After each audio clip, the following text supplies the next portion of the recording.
Well, that's weird. YouTube monkey. What the fuck is happening? Do I have to type like a chat message? Hello. And then it'll work? This is my first time using this type of, this particular, like, thing. What am I supposed to do with that? Wait, how are you supposed to get the chat to work then? I don't get that.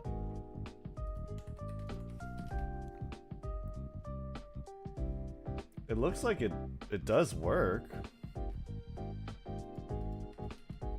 Oh, maybe I need to tell it to refresh. There you go. Okay. That was a little dumb. Alright, so you have to like tell it to refresh as soon as you start your stream, which is silly. There you go. Okay. Cool. Alright. Oh. I think we're just gonna start. Let's see. Does this work? Nice. Okay. Well, I don't want to show you guys chat. Actually, let me get my Twitch chat here too. There you go. Do you have any idea why it says you've been gifted a subby sandwich when you went live? Because that's my go live message. I gave you a subby sandwich. Your favorite VTuber gave you a subby sandwich. Isn't that cool? Yeah, so thumbnail. Gonna be watching some videos. Some interesting videos from Rev says Desu. And then we'll hop into playing some TFT. I wanna grind. But there's some pretty interesting ones. If you guys haven't heard, let me make sure I have everything on. But right here, a developer for a horror game got doxxed because her game was too edgy.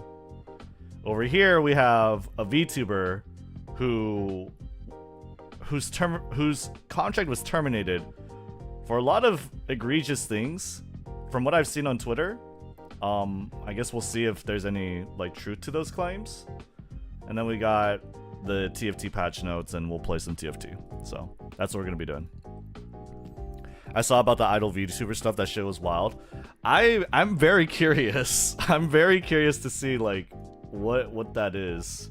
And everyone's talking also about like this game, so we're gonna have to see. Yeah. I saw about all these. The first one, developer gave all rights to another company and left the internet. Yeah.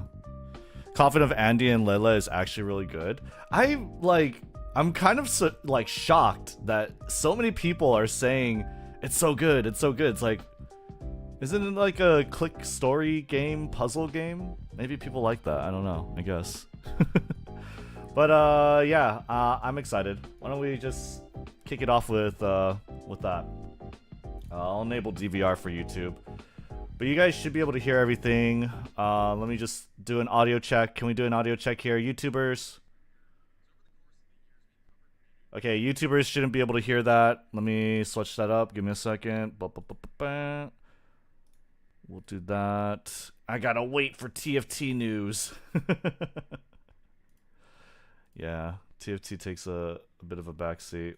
I was actually gonna start with TFT news, honestly, to wait until we get like some more people, but it seems like people are hopping in, and you know, let's just get this one going. Right here. So over the course of the years, we've covered many frustrating and okay, so you guys were able to hear audio, right? I'm imagining it should be. Hey, what's up, guys? Right here. So over the should be okay. Yeah, it looks like it's going to the right channel. So okay. Give me a second. A horror game developer sells title and leaves the internet entirely after harassment campaign. So you guys don't know, basically the developer of this game, the Coffin of Andy and Lele, was apparently doxxed or something, because her game was too edgy. So let's take a look. Hey, what's up, guys? Right here. So over the course of the years, we've covered many frustrating and depressing topics on this channel. However, today's topic is definitely up there because it involves another situation where real life people are being hurt over fictional content. It involves a topic we have covered multiple times over the past 2 months, and that is the horror game, The Coffin of Andy and Lele. Now, sorry, I'm like looking at the background image. This is all happening over the past 24 hours. It appears that the developer of The Coffin of Andy and Lele has sold the game's title and terminated her entire online presence. Jeez. And many people have reasonably assumed that this is the result of the torrent of harassment that this developer has faced on social media over the past 2 months, as well as being allegedly doxxed over the past day or so. And why? I really have to understand. I really want to know. I really want to understand. I hope they don't really spoil the game here. But I really want to understand, like, why? What could drive you to want to dox this person? I don't get it. Like, why? What would drive you to that point where you're like, I want to fuck this guy, this girl, this woman over and just air out her entire shit? It doesn't. I don't know. Like, is it that bad? But everyone says it's so good, so I definitely want to see. And this is a very frustrating set of developments. A lot of people have been tagging me with it in any tweets that are relating to this.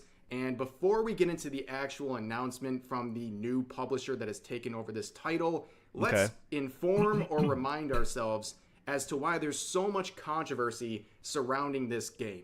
Okay. So about 2 months ago, the horror game, The Coffin of Andy and Lele, was released onto Steam. This was an independently developed game, and over the course of time, this has been a massive success. Over $2 million in revenue has been generated, and there is a... $2 million? This is a $10 game, isn't it? Like...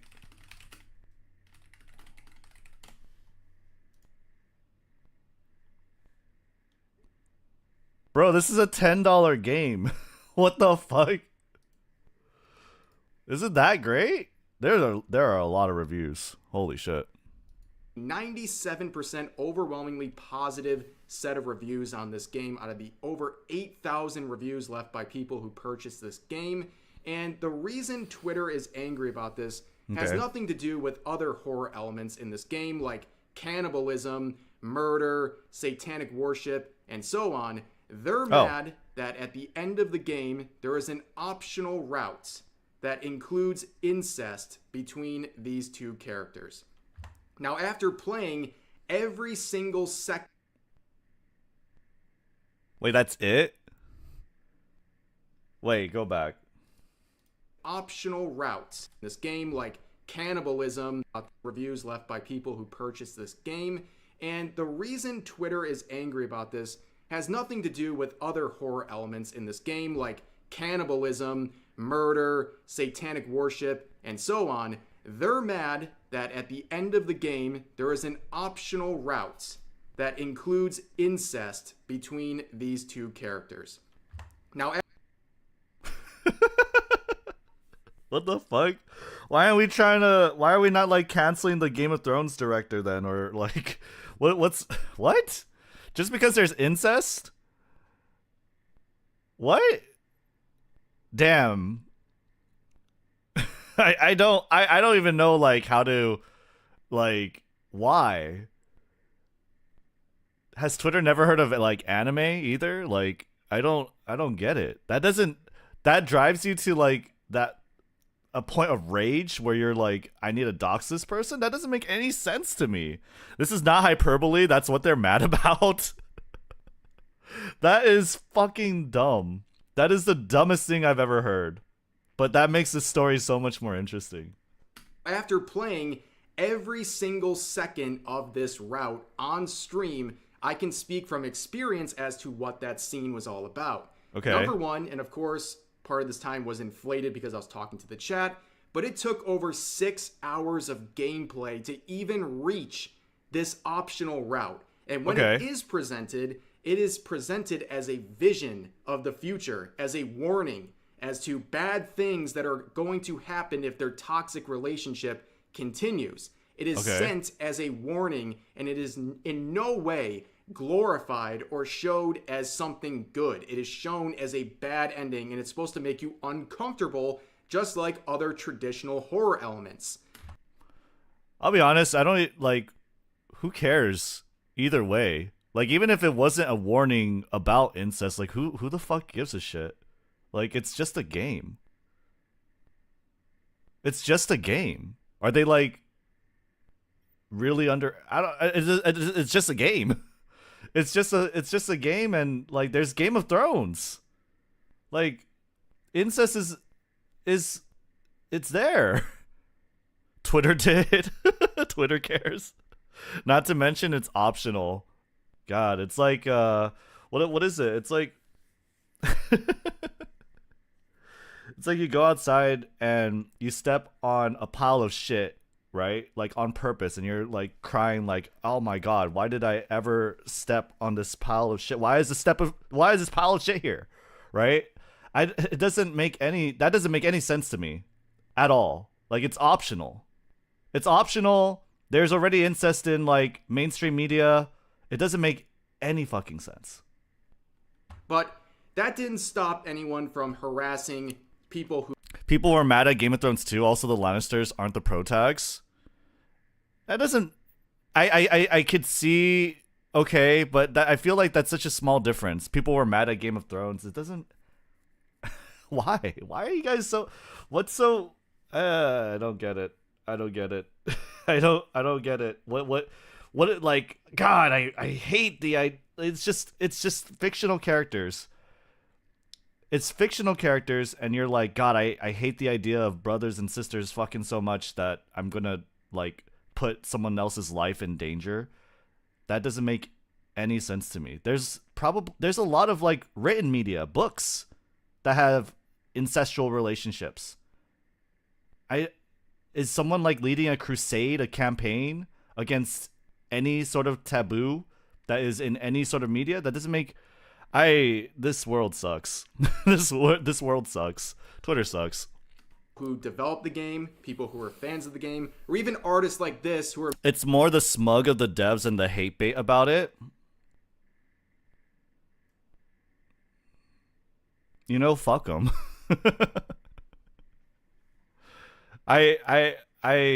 Yeah, no, I don't get it. We're making You're challenging the anti-intelligence of the average Twitter user. True. Memes based on the game and its positive reviews on Steam. Now, I think this quote. The Bible has incest in the first 5 pages. I'm sorry, I'm like pausing and playing, but yeah. Let's cancel the Bible. To be fair, I'm pretty sure like Twitter doesn't like the Bible either, but I don't get it. From back in October really sums up the outrage on Twitter really well. It's basically saying that despite this 98% positive rating on Steam, okay, you would look at Twitter and you would think this game must be horrible and everyone hates it. And it's only sold 10 copies at this point because there are many viral tweets dunking on this game that don't reflect the actual experience of people playing the game. And you have more benign ones like this saying this incest game is starting to get on my nerves with, over 30,000 likes on this tweet. You have ones like this saying 98% positive because 2 people actually played it and rated it, while the other 9 of the entire user base rated high to own the libs. Yes, over 8,000 people purchased this. Is this a left and right thing? Like, I don't understand that. What? Game and played it just so they could give an overwhelmingly positive rating on it. Yeah, that definitely happened. But you have more direct threats like this. There was endless threats. Not gonna lie, I'll beat the fuck out the dev and everyone who supports this shit. I have to start laying my hands on y'all. Why? The dev literally made this, cry about it. Why? Like, why? Why do people care? 98% positive is absolutely nuts. That is insane. That's really crazy. That's cool. But I don't get this. Isn't everything on Twitter a right or left thing? True. Because people build their personalities over crusade of good things versus bad things, usually more hating the consequence than understanding the reason of the rule. That is like a good point. Like, I feel like and it's something that like I mean, I watch a lot of Asmongold, obviously, but he talks about it a lot. And it's like people have to create problems for themselves and create things that they need to feel passion for in order to give their life meaning. And I think it's the saddest thing. I think it's the saddest thing because your life has no meaning. None of your lives have meaning. My life has no meaning. I don't know why you have to seek it. It's just that's what it is. There's no meaning to any of this. It's just I feel like, well, regardless of what you think of that, I feel like going online and looking for problems to be mad about is probably the saddest thing. It's sad. You can check out my other videos on this to get more of these, but just here's some examples of this. I guess I'm doing that though too, in some respects, right? I'm like not necessarily getting mad about this, but like I'm looking for things that interest me, but I don't know. It's not really the same, right? I'm not like I'm definitely not trying to dox this person. No, it's not the same. It's not the same. The stuff that people were saying about the developer of this game, saying, not gonna lie, beat the F out of the dev and everyone who supported this stuff. Well, the dev can get his house nuked. What the fuck? My honest reaction, of course, this user is pulling out a gun. This person saying, no way, they got Epstein making games. This person saying, how long do you think it'll take for the dev to be outed as a sex offender? I give it 4 months. And it's just writing. It's just a game. It's just fictional characters. Holy fuck, man. Devs mock them with art. That's props to the dev. It's sad that they have to like nuke their whole online existence, but yeah, I mean, now I really want to play this game. Now I really want to download, play, and buy. I'm gonna buy this game right now. Fuck the, like, it just, that's the wildest thing. I fell for the viral marketing. This is all fake.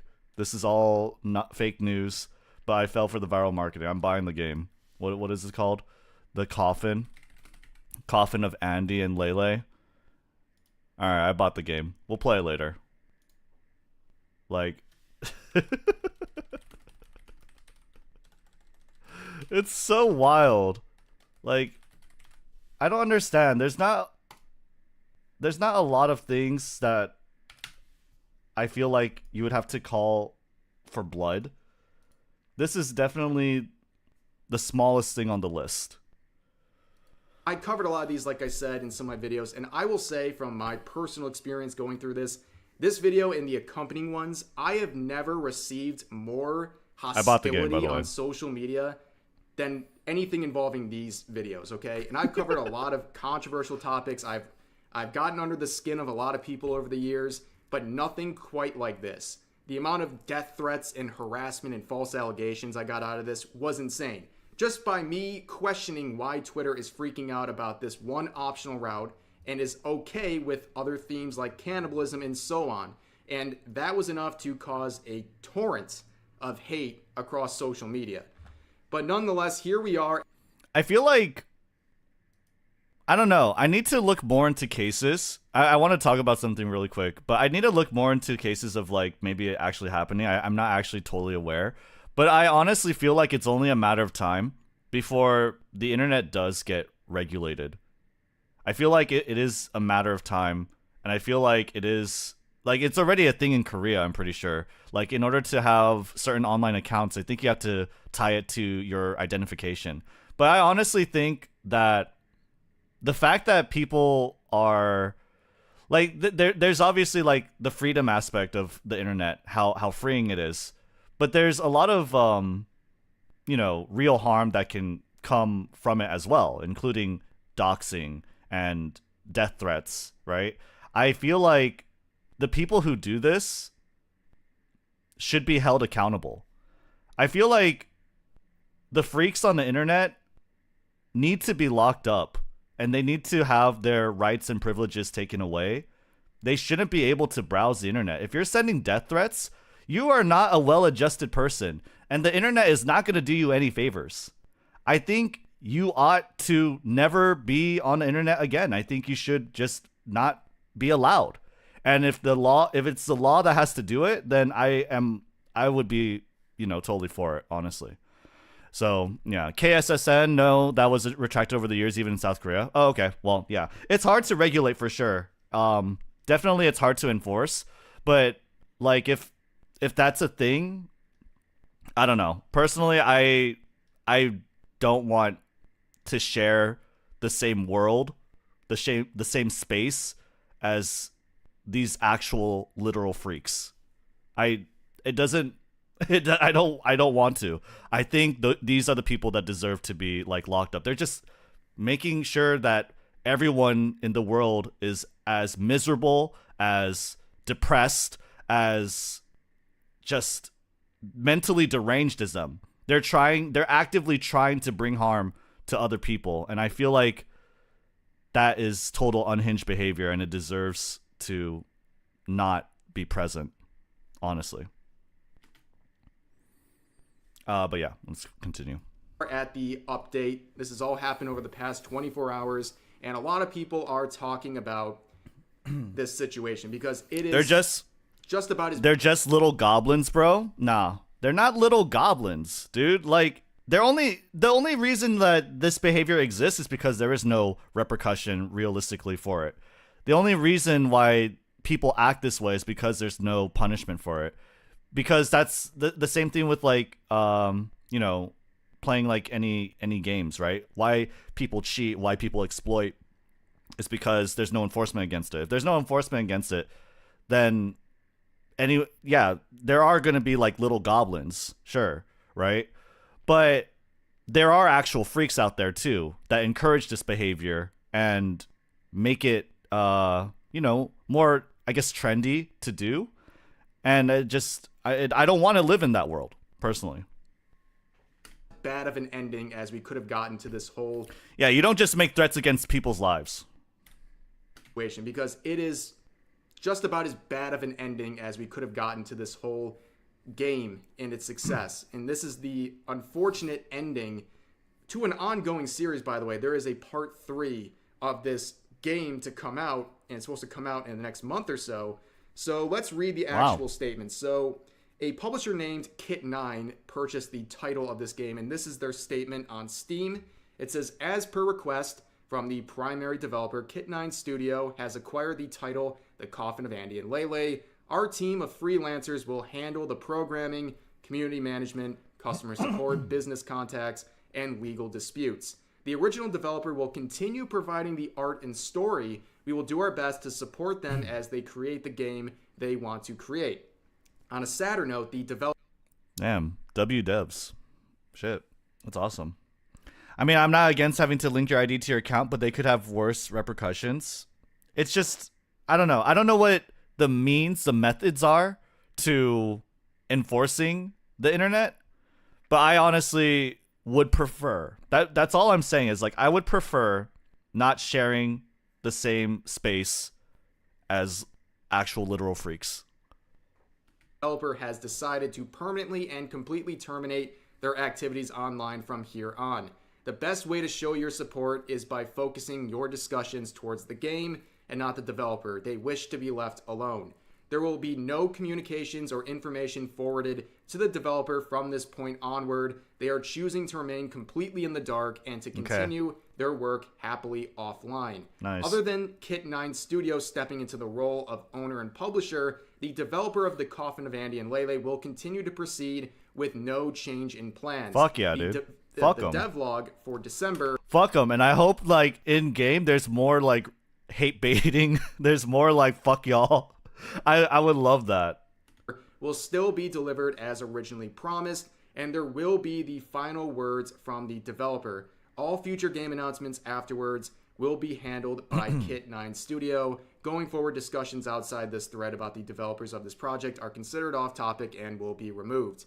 Now, the important thing to look at here, let's start with the positives, okay? If there can really be positives.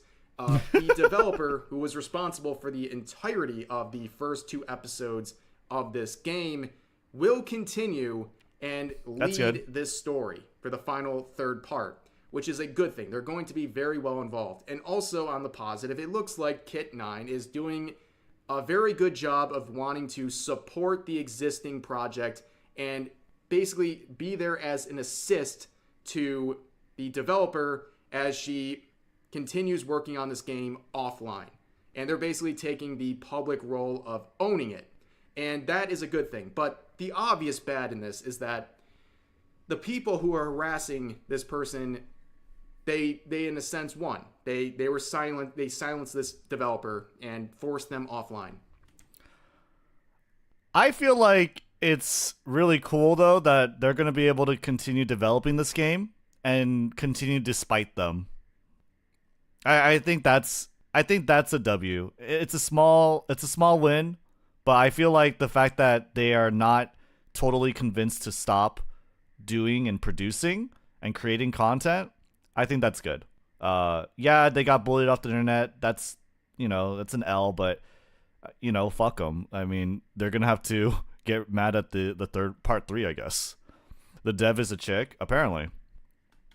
And it's a mix of the harassment and the alleged doxing that led to this, and it has driven them off of the internet entirely.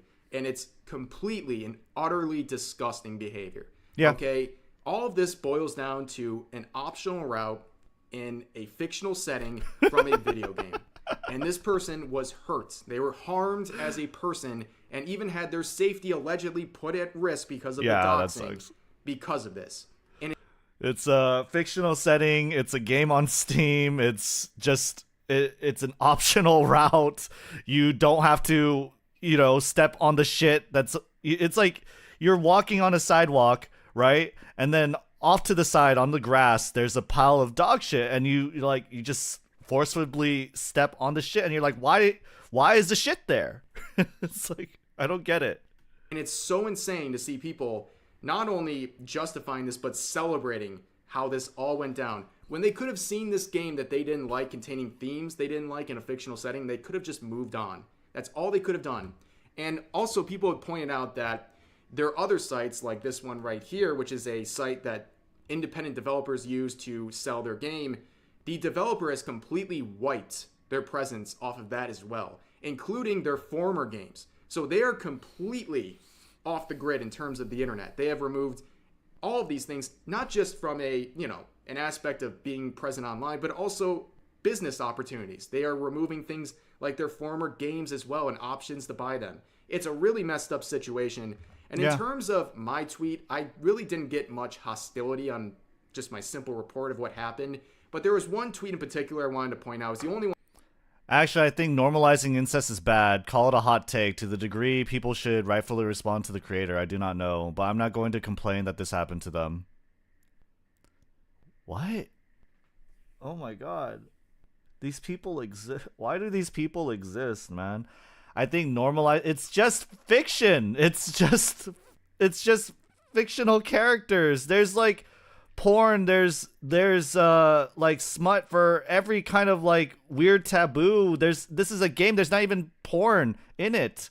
It's not like, I don't get it. Normalizing incest is bad. Normalizing war, normalizing like Call of Duty, everything, guns and everything, that's okay. Normalizing violence, what it's every piece of fiction normalizing something. I don't it just doesn't make any sense. One I responded to, and to make a long story short, you have an artist, in particular a furry artist, saying, actually, I think normalizing incest is bad. Call it a hot take. To the degree people should rightfully respond to the creator, I do not know. But I'm not going to complain that this happened to them. It's so like... Yes, this person is having a moral quandary of whether it's right or not to dox someone and put their personal safety at risk because of themes in a video game. Now, I would go back and forth with this person, and eventually it proved pretty quickly that it was going nowhere. But to sum up some of the things they're trying to say as a justification is that this is presented in a way that encourages people in real life to imitate it.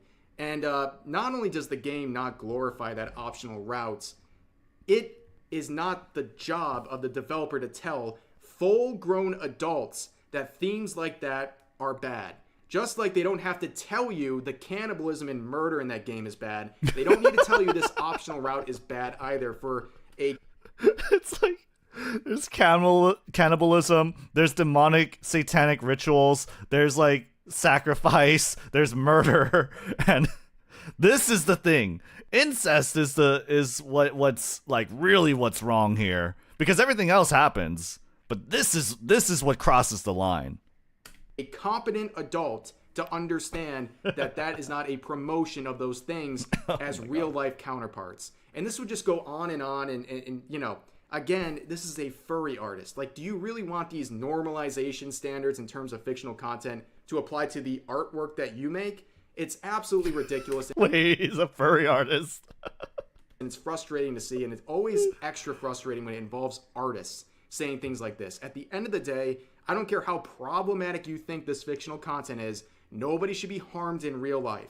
That just makes no sense. There is no way you can justify that without sounding like a completely unreasonable person. And these threads and reactions to this sort of a situation, you are an insane person. And disgusting. But at the end of the day, this is a very sad ending to a very successful game, okay?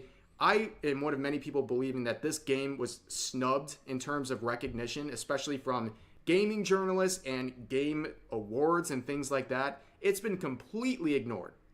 And that likely is because of the negative reaction on Twitter, which apparently in the eyes of, you know, gaming journalists, for example, outweighs the actual content and the actual tangible success of this game. And here you know what's funny? I would think it's been a while since I've even browsed 4chan, but I would have thought they would be okay with it. Like, their whole thing is like degeneracy and, like, you know, basking in it almost. I don't understand how, like, most of it came from 4chan. That's wild to me. You have an independent creator having massive success by themselves, and it doesn't get recognized. In fact, it gets punished by a bunch of weirdos online. But that's going to do it for this video. I look forward to the final part of The Coffin of Andy and Lele being released, and I hope it stays true to the vision of the original developer. But yeah, sad situation today, so please share all of your thoughts about today's topics in the comment section down below. Hope you guys enjoyed the video, and I'll see you next time. Hey, what's up, guys? Right here. Oh, thanks for that. All right, yeah, cool video. I'll link you the video. This guy has, like, pretty cool, like, news videos. I enjoy them. By the way, I have a question, chat. Do I have to, like, play through all the endings to get the incest route? Do I have to play through all the endings to get the incest route? What if we did, like an incest speedrun? You know, like how in Baldur's Gate 3, you have a sex speedrun for Lae'zel or, like, whoever, right? Can we do, like, an incest speedrun? Is that a thing? Is that possible? I'm like I really want to know, like, if I can do that. Please say psych, like, you understand a social media site is not one unique person sharing one shared opinion or point of view on life. What? I'm not too sure what you're responding to. I think it's one choice at the end. Aw, that sucks. Speedrun to the steamy scenes. The next story is even crazier. Idle VTuber time. Yeah, we'll do the idle VTuber. Man, I can't speedrun to the incest route? That sucks. Oh well. Yeah, people suck. The internet sucks. I don't know, like, what form of regulation should be in place for the internet, but I feel like it's only a matter of time before these freaks get locked up, and I hope it's soon. I hope freaks get locked up soon. Yeah. All right. You said thrice now that Twitter thinks X, and now that you think 4chan should think like Y. There is, like, a consensus opinion, Faye. Of course, I'm not saying everyone within these groups think certain things, but there is often a consensus or a majority opinion. And in my experience for 4chan, like, you know, everyone would talk about this one incest anime. uh, Yozora no Sora, I think. Yosuga no Sora, right? And this is a visual novel and anime. Literally, like, one of the routes is his sister, and it's pretty much like, how would you say it? Glorifying incest. So, I mean, they like that. I don't understand like what would be so bad about this, honestly. But anyway, the consensus was, at least at my point when I was there. The only thing I could say is consistent with 4chan is that they love to argue amongst themselves. Oh yeah, for sure. There's not a heck ton of people are everywhere, especially Twitter, the place where all the content you see is tailored to engage you based on your Google profile. I would say personally that, especially on Twitter, I do think it is more left leaning. So I do think that is the majority. Maybe not by so much, and especially now with like the Elon Musk shit. But that is my honest opinion of that. But anyway, let's watch this. Craziest VTuber termination ever. So if you guys don't know, this one VTuber from Idol. By the way, I think we've oh no, it was Kawaii. Kawaii is the other VTuber agency that we talked about, where they terminated the contract. But this one, she was terminated. Her contract was terminated. It was posted on Twitter. And I mean, he's probably going to get into it, but it was for a list of really wild and crazy shit. So let's take a look. Hey, what's up, guys? Ref here. So today we're going to go over some wild VTuber-related drama. 2 different stories involving VTubers from agencies. 2. One is going to involve a VTuber from Hollow Stars who made some recent comments on stream about the sexualization of fictional characters and is now receiving some heat for those comments. But we're going to start with the other story involving a VTuber named Riru from the VTuber agency Idol. Now, she is under the magnifying glass right now for some reasons that are absolutely crazy. This is quite possibly the most eyebrow-raising termination we have seen in some time. Now, who is Riru? Well, she is, of course, a VTuber from, or formerly from, the agency Idol. She is known for her streams, but also known for doing a lot of music, including some lolly voice covers of songs, which will be relevant to a later part of this video. Now, she retweeted the official announcement that is declaring her termination from this Idol group. Now, the reaction to this has... Is there a higher res image of this? Can we look at that? Been huge. A lot of people are talking about this because the reasons listed for this termination are crazy. They paint a very wild picture. Now, let's look at the actual announcement itself. Okay, cool. So it says, "Thank you for continued support of Idol and our talents. We'd like to inform you that as of November 28th, 2023, we have terminated our contract with the Idol Project star, talent Riru. Regarding the actions of Riru that led to this termination, it has been discovered through an internal investigation that Riru has violated her contract and engaged in activities both dangerous and harmful to her own well-being as well as to the company. Oh, we can't have that. Through our investigation, we were able to confirm that Riru violated her contract in the following ways. Now, listen to this. Number 1, misuse of controlled substances during live stream performances. Number 2, soliciting fans during live streamed members' content for private offline meetings. Soliciting fans during live stream members. Okay, so members only streams. Okay. All right. For private offline meetings. Number 3, meeting with a fan in person and accepting gifts from said fan in the total value of thousands of dollars. And finally, conducting a secretive relationship with a member of the Idol management team who has also been terminated upon confirmation of these details. Damn.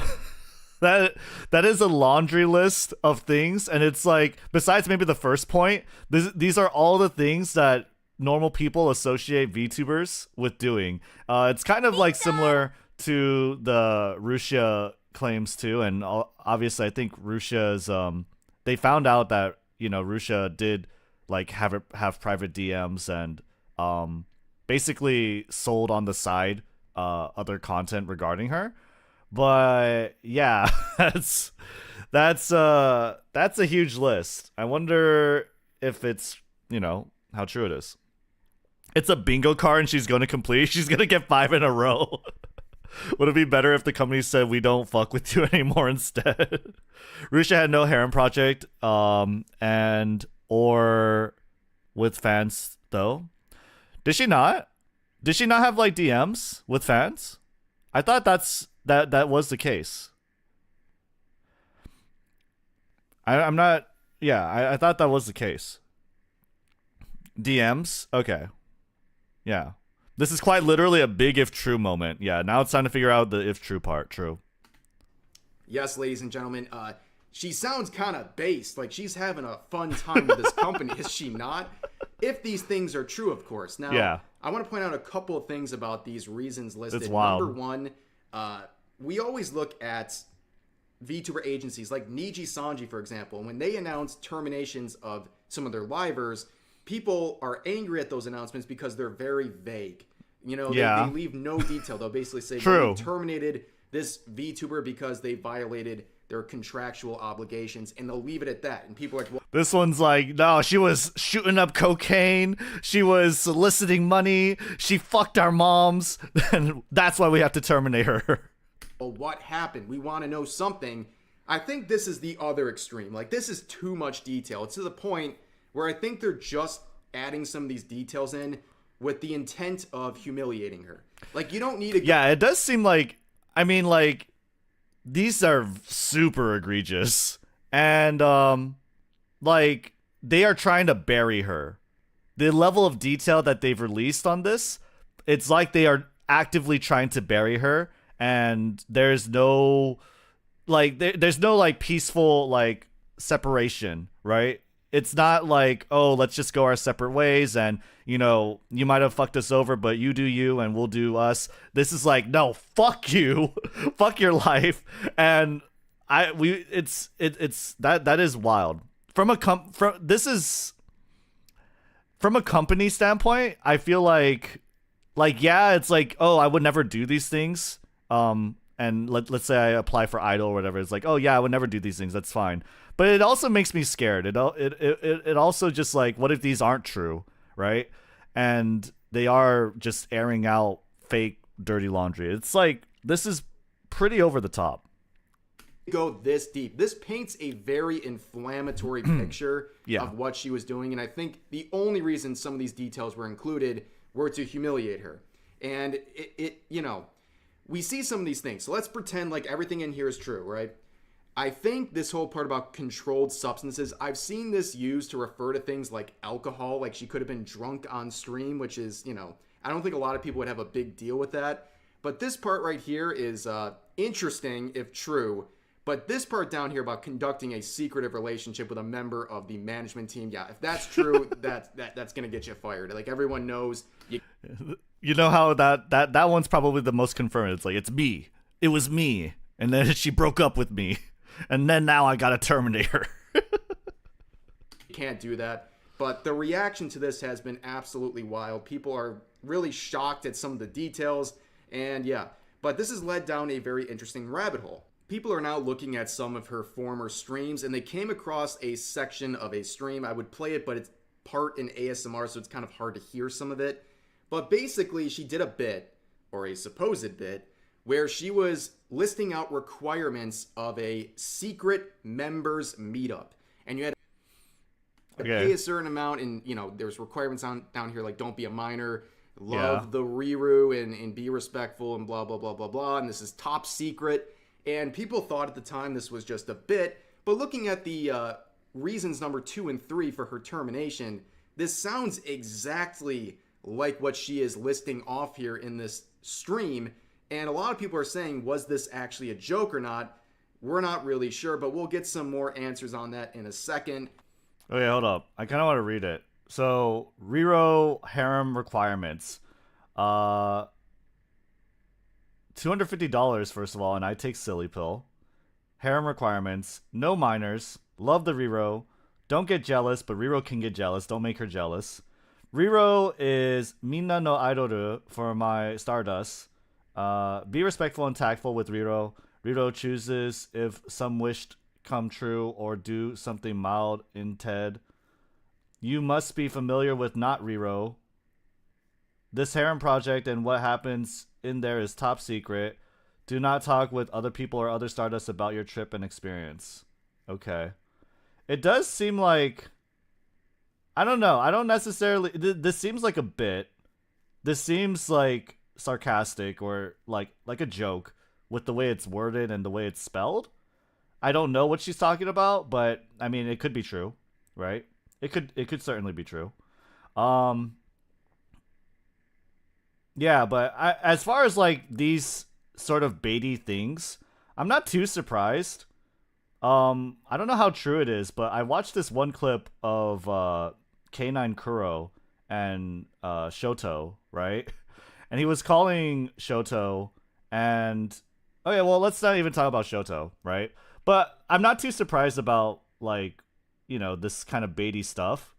I feel like VTubers or ASMR voice artists or whatever, they usually don't have too many problems with baiting that kind of content as far as like let's say like masturbation or just like moaning or just voice content over to like Patreons or OnlyFans. And if I mean personally I don't really think there's that much harm in it. Honestly, like yeah, it's degenerate and you know, it's not it's not very like oh like how would you say it? It's degenerate. It's degeneracy, right? But it's just porn. And it's not even like porn where they're showing things, really. And if I mean, I don't find a lot of things wrong with porn. And you know, it's I don't like these things exist for certain people and I don't really like even if I don't fuck with it, it's so I mean, what's really wrong with it at the end of the day? But yeah, the compensated if she is like baiting them or for these actual meetups, that is like crossing the line for sure. But as far as like this like the voice content, I don't really have too much of a problem with it. Actually a joke or not, we're not really sure, but we'll get some more answers on that in a second. And also adding to this whole thing, this was her last post on her official account with Idol, and this was made almost a full month ago, and she's basically apologizing for a joke that she made on stream and that she wasn't considering how it might be offensive to people. And a lot of people really can't even dig up the source of what the joke even was. And, you know, there's a whole... Maybe my perspective is skewed because I don't really fuck with GFE or OnlyFans shit in general. It's super pathetic. I don't fuck with it either. But I'm not going to knock down your fetish. It's like, like you... People... They're not hurting people. It's just porn. It's just fetish content. If they're not hurting people, who cares? I don't care what you jerk off to. I really don't. Right? Like, I might not fuck with it, but I don't really care what you jerk off to. Whole lot of guesswork here as to what it is, but you can look at the replies. Like, the people are basically saying like nobody's offended, this is very confusing, and people are trying to lump this in with the termination announcement, and it's just adding more confusion to this. But we would get more layers here. So we have this account right here named Kyoresu, and this is an account that has made a lot of lolly covers of songs and music as well. And you know, spoiler alerts, I'm going to break the magician's code here. This is the person responsible for Riru Ran, and they would make a statement on this personal account. They would say, I was as shocked to see the notice as you are. There is an insane amount of speculation going on, but unfortunately I can't clarify things because of an NDA, non-disclosure agreement. I wish I could talk about all of this publicly with pure honesty and actual transparency. I'll say one thing though, I am extremely disappointed and have nothing to apologize for. Base Giga Chad. Holy fuck, I have nothing to apologize for. That's wild. Thank you all for your patience during this time. I missed all of you as much as you missed me. We will be back soon. So, some people are looking at this part right here about saying I have nothing to apologize for. Are they saying I did these things, but I don't have to apologize for them because I don't think they were wrong?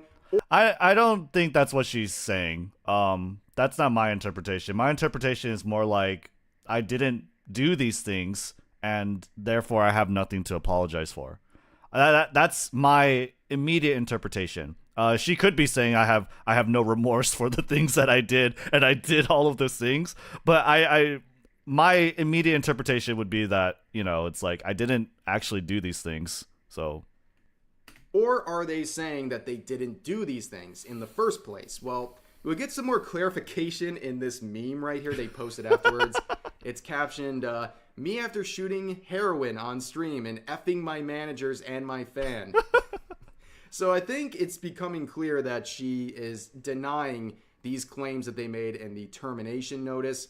And that adds for a very interesting layer here, and where this goes from here, I don't know. And how will these NDAs apply? I also don't know, but this is a wild set of drama. And again, it seems like she is denying these claims. So, you know, take all of these things with a grain of salt from that termination letter earlier. But now we're going to move on to another set of drama that a lot of people are talking. It's going to involve... okay, that's definitely a transition. I mean, as far as this goes, right? Yeah, her content is cringe, and you know, I'm not a huge fan of it, but you know, she's a grown adult. There is an audience for it. I don't really have a problem with, you know, people using OnlyFans or putting sexual content out there for people, as long as you're not actively harming people. I don't give a fuck. And I think you know, if the news is not true, I think it's pretty fucked up for the company to put all that out there. If it is true, then, you know, that's, you know, it is kind of fucked. But yeah, I mean, I guess that's what I have to say about that. Yeah. But now we're going to move on to another set of drama that a lot of people are talking. It's going to involve a recent Hollow Stars member named Crimson Ruse. He joined the Hollow Stars latest generation pretty recently, okay, and he is under fire for some comments he made during a recent hardcore... Wait, he's playing WoW Hardcore? Oh, man. That's sick. I'm going to subscribe to him. WoW stream where he talked about fictional characters. So let's play a clip from that. Did I ever play Wakfu? Yeah, I played Wakfu. I played Dofus and Wakfu. Both are really great. I love the art style because I found it super unique, but I will say it was just a smidge hypersexualized. Wakfu. Isn't Wakfu like that? It was like a tactics MMO or a tactics game. It, right? Like, and it was like littered with furry art. That's a blast from the past. Wakfu. Maybe I shouldn't be looking at this right here. But yeah. Yeah, no, this was like total furry degeneracy, like, art. It is super sexualized. And yeah, okay, strategic MMO. It was a tactical turn-based MMO, which is wild to me. I don't know how the fuck that works. But yeah, no, that's interesting. But it's probably as cringe as saying like I used to browse Gaia online, which I used to do. So so interesting. I look back on it now and I'm like, damn, that was hypersexualized. But I really watched Wakfu. I did. I think the show, much like the game, was at times a little too sexualized, especially considering it was, I'm pretty sure, all a bunch of kids in that show. Just remember they're fictional characters. I don't give a shit if they're fictional characters. I'm not sexualizing fictional children. Yeah. Are you kidding me? What the hell does that mean to me? So regarding these comments he made... Wait, what was wrong with that? He says I'm not sexualizing fictional children. What would Twitter get mad? Maybe the anime dudes are... What? I want to say a few things. I mean, number one, I think he's within his rights to not want to sexualize these characters. That's totally within his right. And he's allowed to have that opinion. And also note that he's not directly calling anyone a pedo over these things. But I would ask this dude to take a look around the room and realize where he is. He is a member of Hololive. Okay. His opinion and his viewpoint is now public viewpoint of this stuff directly conflicts with the behavior of half of his agency. And as with any situation where I just love this thumbnail, by the way. This thumbnail is him getting like Yamcha'd by some Murlocs. Murlocs are really fucking like dangerous. I learned firsthand from my World of Warcraft hardcore escapades. But it's funny because it seems like I guess he's catching a lot of heat for this statement. I don't. Okay. VTuber talks about this sort of content, you have to ask yourself, what do you have to gain from talking about this? How will this benefit your streams and your community, or will it cause problems? It helps people relate to him. He's saying that I used to watch and partake in this sort of thing. I used to enjoy this content, Wakfu, and now I realize it's very sexual and it's, you know, it doesn't align with my moral view. He's just relating to his audience. I don't actually see what's so wrong about that, right? He said, don't sexualize fictional characters. The company is based on sexualizing VTubers. I mean, that's just his preference. He's just saying, I don't like sexualizing, you know, childlike characters. Child like that. I don't see what. I don't get what's wrong with that. And we're seeing the latter part of that. All it's doing is causing problems and people to dunk on not only him, but Hollow Stars as well. And it's just not a good look. This doesn't do anything for his streams or his content. It just causes more issues. I think it's disingenuous to say that it doesn't do anything for his content. He's just trying to relate. He's just trying to talk with his audience. He's trying to this is World of Warcraft Hardcore is a just chatting game, and he's chatting with his chat. He was sharing his experience, and it's like, oh, well, that was the wrong experience to share. It's like, what? He's not calling people like pedophiles. He's not like attacking anyone. He's like, I thought it looked like it was sexualizing children and it didn't really vibe with me, right? I don't really see what's so wrong about that. Yeah, he's part of a company now. He's a company VTuber. And maybe, sure, I would agree that probably he shouldn't. These are topics that you ought to not talk about. But I don't understand why this gets hyper-focused and he's catching heat for it. I don't know. It's like the fans aren't the company police, right? The fans aren't company police. And when people are hyper-focusing on this point and decrying him for it, it tells me that the people who watch him or like, yeah, there are people who watch him who just actively hate him. There are people who watch him who actively hate him and are looking for him to slip up and use any sort of excuse and act as like the company and calling him out for it. It's not something that necessarily offends them, but it's just like, yo, you're a company VTuber. You shouldn't say that. Who the fuck are you?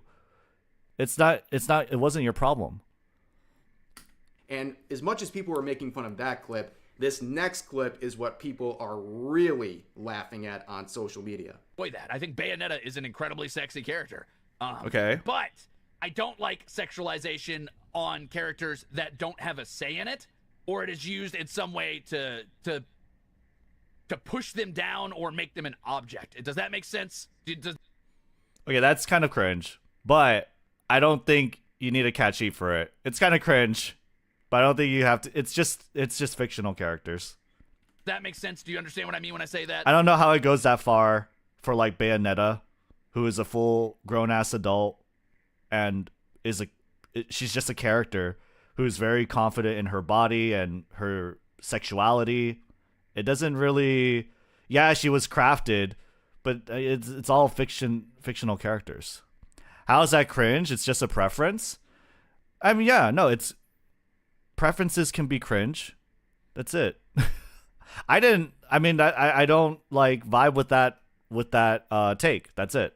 Like, there's nothing wrong with it. There's nothing wrong with him sharing it. But yeah, I don't vibe with that take. Okay, so there's a lot of words there, but honestly, my response to this is going to be very quick and sweet.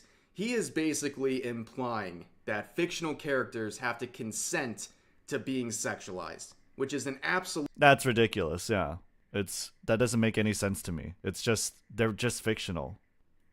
Absolutely outrageous thing to say. Okay, this is something we see from your average auntie on Twitter, and he is rightfully being made fun of for these comments. Like, if the first part we looked at wasn't bad enough, this second part made him look like a joke. And again, what is this conversation doing for your streams or your career Howl Stars? Absolutely nothing. In fact, it's actually making you look pretty bad, and it's causing a amount of strife in your community that you don't really need right now, especially when you're first starting off. But nonetheless, that is the 2 sets of drama that we looked at today. I don't really agree with calling him out on it. Like, he could have his cringe takes, he can have his base takes, he could whatever. It's like, oh, you're a company VTuber now, you shouldn't be doing this. Unless it really offended you, I don't think, like, who cares? Why the fuck are you calling it out? You're not the company. If the company doesn't catch him for it, who the fuck are you? I think that's cringe. I think calling him out on it, no matter how much you like disagree with, oh, he's a company VTuber, he shouldn't be saying these things, I think that's stupid. If you were actually offended for it, then I guess fine. But I feel like people who, again, they're just looking for issues to get mad about, and they're using any kind of justification, any kind of excuse to tear them down.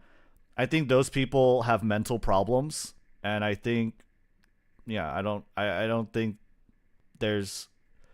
I would rather not share the space with the freaks. The fans pay the bills, though. He just thinks that it might be weird, like that one girl in 4 Force that always loses her clothes is weird, but Bayonetta or Yoruichi is cool. I don't really care. Like, even that, I wouldn't care. At least he doesn't do drugs, right? True. Welcome to 2023. Making a mountain out of a molehill, Twitter specialty. Yeah. How does this issue get so big? I don't even know if it's that big. It's just at the tail end of this Riro Ron VTuber termination video, too. So I'm sure he'll be fine.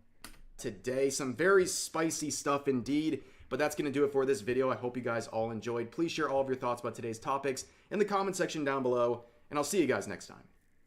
Yeah, I don't know. I feel like people who look for problems like that to get mad about and try and like cancel someone over, I feel like it says a lot about them, and personally I don't vibe with that.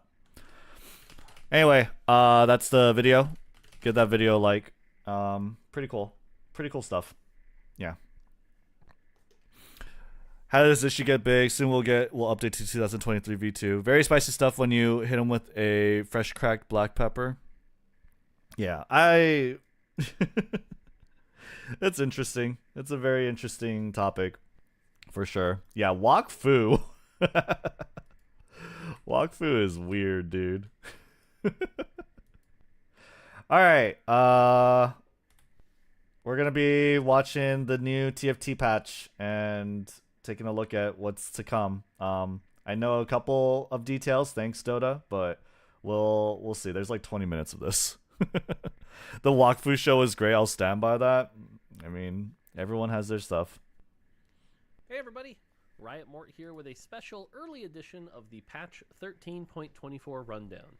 Now, this patch goes live on Wednesday, December 6th, and normally I would post this rundown on Sunday, but with the Vegas competition coming up, the Vegas Open will be played on this patch. Really? Wait, when is Vegas Open for TFT? 300,000 prize pool December 8th? Dude, what the... That's fucked. Isn't that really fucked? You're releasing a new patch right before the competition and they're going to play on this patch? That's kind of fucked for the competitors. Damn. Okay. I wanted to give people as much information as possible early, so if they want to play around with this patch, maybe scrim. I don't agree with that. All of these changes are on PBE right now, so you could be aware of it and practice for the Vegas That's Open. Konami banless behavior right there. Again, this is the patch that will be played on the Vegas Open, so kind of an important patch. We wanted to keep things relatively small, but we've seen after launch that the patch has kind of isolated down to a few strategies baked around things like Superfan, Jazz, stuff like that, Ziggs. So keeping the changes relatively small here, but should mix things up and hopefully lead to an even healthier meta as we head into the Vegas Open. Okay. So let's jump right in. The first thing is minor. This is barely worth paying attention to, but we've renamed a bunch of the portals. This is mostly to deal with localization and making sure that the strings fit. That's really the motivation behind this. There isn't anything else to that.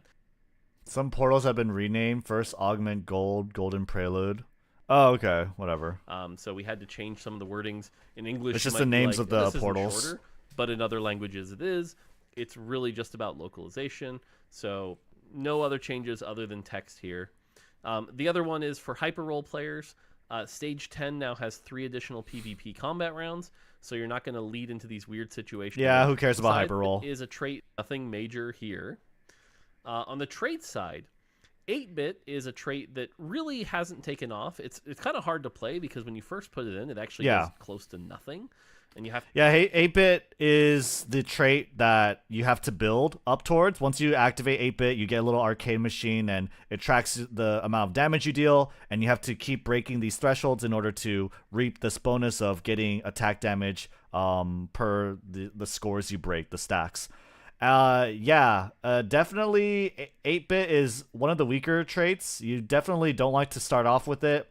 I'm pretty sure it doesn't support Fast 9 because it's a scaling trait as opposed to something that gives you an immediate benefit like KDA. I don't know if this would do better, but it's definitely a step in the right direction. It's definitely like no one tries to go for 8-bit, I feel. have to really ramp it up for it to be valuable, and that ramping can take time. So a lot of the time you're playing down a trait. So we're powering this trait up quite a bit, actually. It's going from 3.5610 to 4.5 7.512. Now that's maximum. I don't really know if this is going to be that crazy, like that big of a change, though. Is multiplied by 10, so 45, 75, 120 at max. For a 4-piece giving you 75%. To be fair, it's still fine Fast 9 because Kate can build it up pretty fast, but yeah, bad trade in general currently. Really? That's interesting. I don't know, because Fast 9, for me, I see more people, like, they pivot into Twisted Fate, sometimes they pivot into Misfortune Jazz, they pivot maybe into... I feel like Akali is also viable, but... Caitlyn, I think that the problem with 8-bit is that their quality of champions kind of suck, usually. Besides, like, Garen.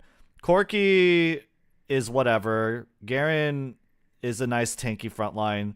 But, like, Caitlyn... I don't know. Caitlyn maybe on live patch feels a little better compared to PBE. But Riven feels good in the middle game, but she definitely falls off. Right?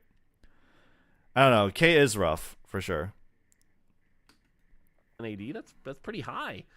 For comparison, Crowd Diver is 70%. Just wanted to let you know I agree with a lot of your Master Duel takes. Currently loving the TCG. Going to support a lot of your content going forward. Good luck. Hey, thanks so much, Simply. Damage at 6 right now, so that is a big trait, but it will require stacking. This should be a healthy buff and hopefully make some of the 8-bit lines a little bit more playable. The other thing is that the grand prize score for 6 8-bit, we hear you, it's way too hard to hit. It has been hit, but it is way too hard. It requires too much. We do want to make it hard, but accessible. So we're lowering it quite a bit here. 345,678, a little less than Hyperroll. Again, it's still going to be tough. Honestly, this might even need to come down further, but we want to take it slow. But this should at least, it is 111,000 off, so it should be more achievable if you're trying to go for that. Yeah, that's a pretty small change for sure. On the nerf side, Country is getting a very small invisible nerf here. The 3-piece, for Invisible? those who don't know, when Hecarim comes out, he gives your team 20% attack speed. That's going to go down to 15%. Should just help keep early 3 Country in the early game just a little down. No big deal.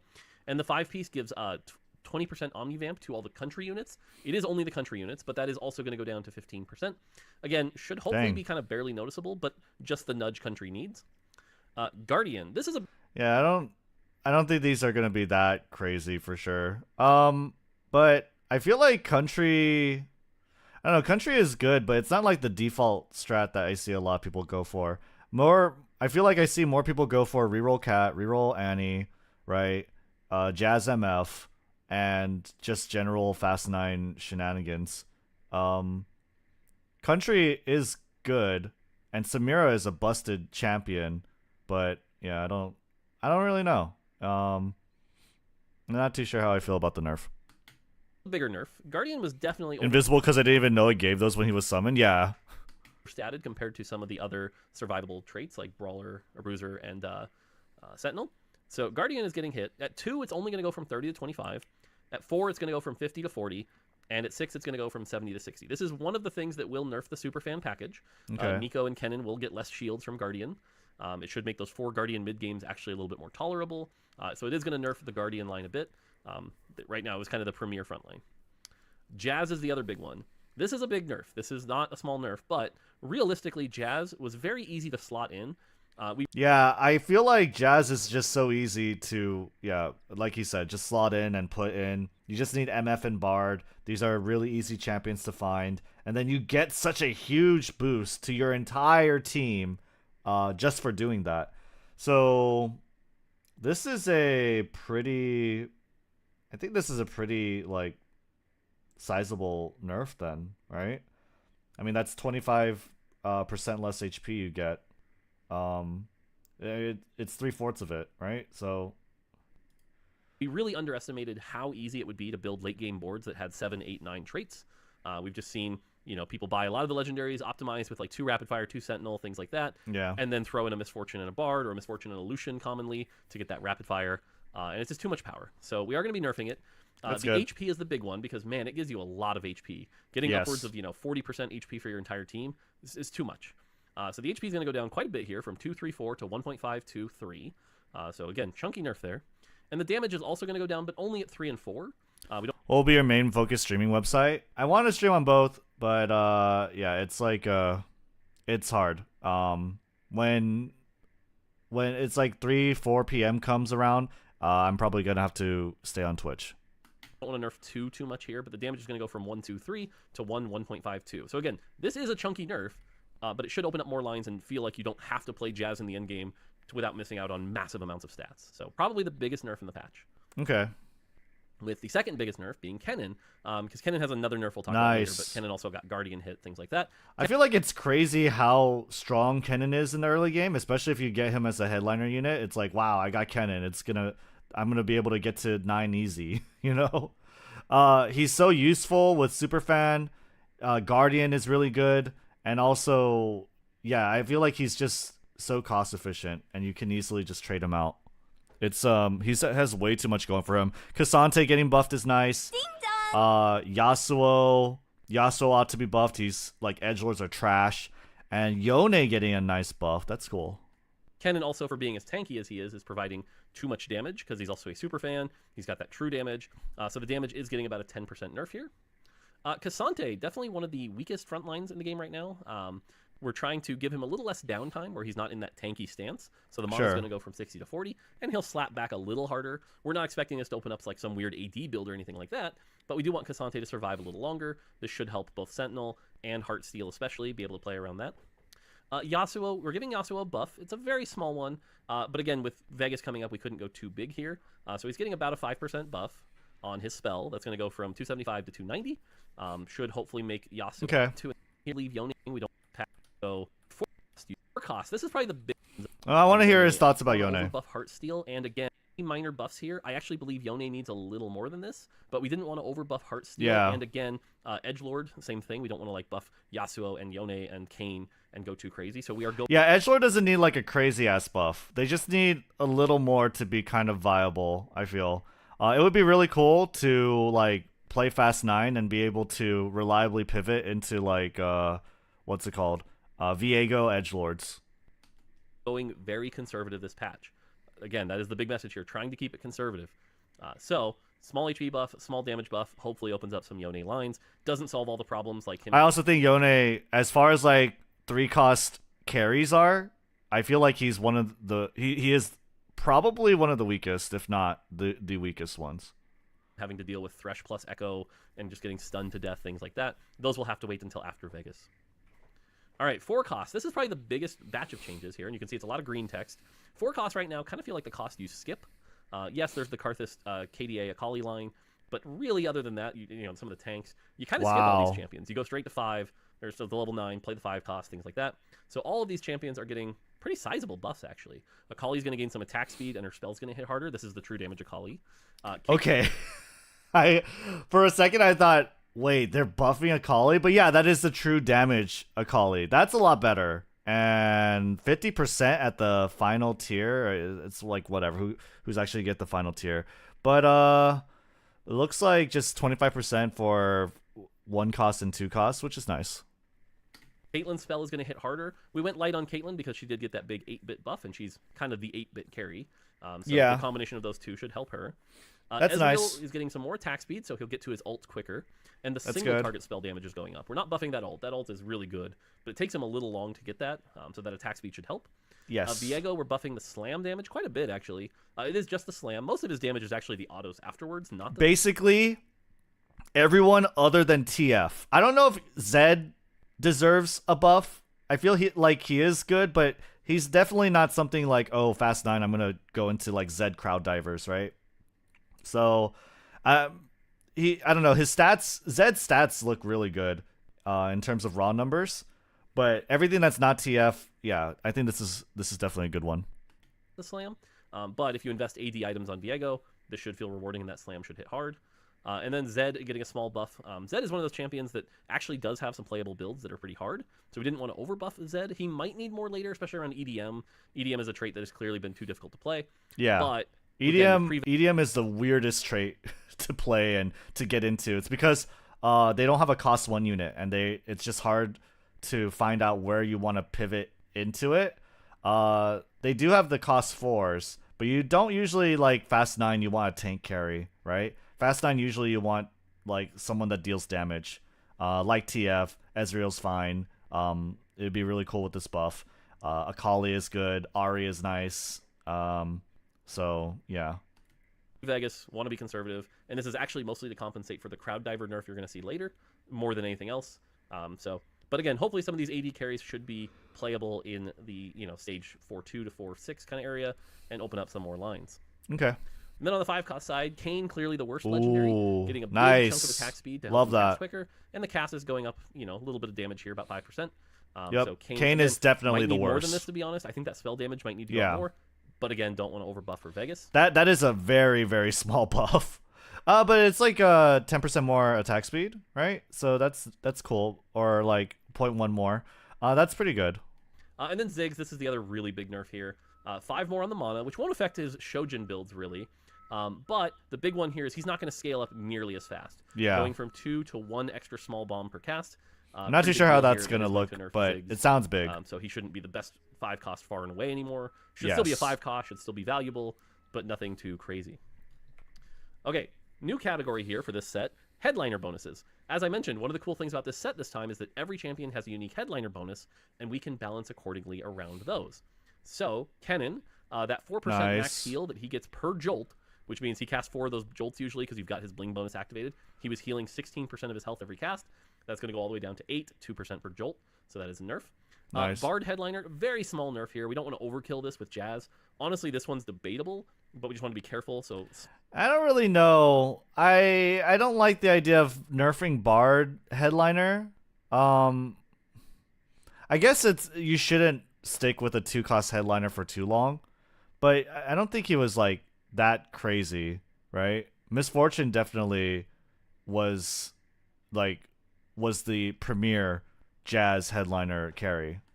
Small nerf to that headliner Bard only. Wow. Base Bard should still be a really cool carry in the early game. He still hits Cat got fucked. But just a bit of a nerf to that. Katarina headliner. This one was definitely a little over budget. So loses 50 HP, and that final bounce, instead of doing 45% extra damage, is going to do 25% extra damage. But again, Katarina should still be good. We're not nerfing base Katarina, only the headliner and only a little bit. Misfortune, same thing. Well, that's good. I feel like Katarina reroll was a lot stronger than all the other reroll comps, for sure. Misfortune's traits are so valuable. Big Shot's also getting some buffs through things like 8-bit. We don't want to, and Ezreal, we don't want to over buff Big Shot. So Misfortune AD is going to go down a bit. Okay. Samira Headliner's another one. Samira Headliner has that built-in AD. Wow. The crit really empowers her. We didn't want to take away that. Minus 10%. But the AD is going to go down to 5%. She's still a great champion, but we also don't want to nerf base Samira. We think that champion's fine. So like Country got nerfed and this is a nerf Samira from 250 to headliner. 150, but it's mostly compensation for the fact we actually fixed his headliner. It will now stack and give HP. So overall, set headliner should be better, not worse. You'll actually get to take advantage of that. So just compensation there. Zac headliner is going to get 50 more HP and 5 more AP. So if you want to go Zac headliner, that should be a little bit better. And then Ziggs, kind of a second nerf here. The 10 mana reduction is going to go down to 5. So what this really means is headliner Ziggs went from 60 mana to 70 mana. So headliner Ziggs taking a big chunk. So 10 less mana plus the less bombs per cast should make Ziggs a little bit more balanced. And again, all of these, could we go harder? Maybe, but pre-Vegas, we don't want to be rapidly shifting the meta, so we're going to do this for Vegas and then reevaluate after. Yeah, these all seem like very small sort of tuning buffs. I think Katarina reroll definitely got super fucked. Jazz also received a pretty sizable nerf, just holistically. Bard and Misfortune going down, and the Jazz trait just not giving nearly as much. Not nearly as much, but it's just like the HP, the value that you get from Jazz and just slotting it in is definitely lower. I don't necessarily know if Country... I guess Country getting nerfed too makes sense when all these things are getting nerfed. But yeah, they seem small, but at the same time, I don't know. It feels like they could have pretty big effects too. Rapidly shifting the meta. So we're going to do this for Vegas and then reevaluate after. These like minor changes. All right, on the augment side, not a lot of crazy stuff here. Good for Something 1 has been nerfed because we did bug fix it. For those who correctly called this, it is dropping at 50%, not the intended 30%. We fixed that bug.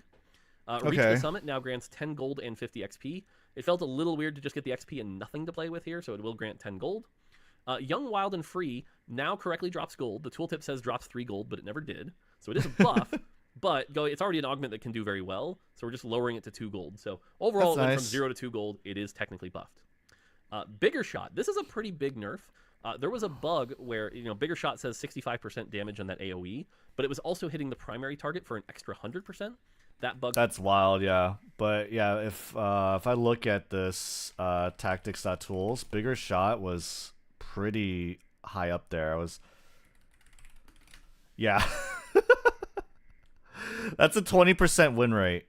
That's nuts. If you look at golds, like, it's basically second to That's Jazz, baby.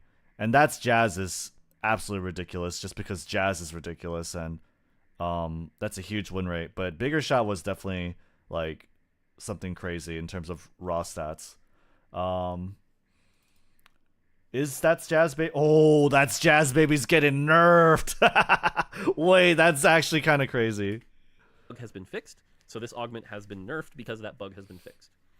Live for Danger. This is the Edgelord augment. Has been buffed from 30% to 40%. Sorry, nice. The color's wrong here. That's a buff, not a nerf. Yeah, the color is Live wrong. for Danger has been buffed. My bad.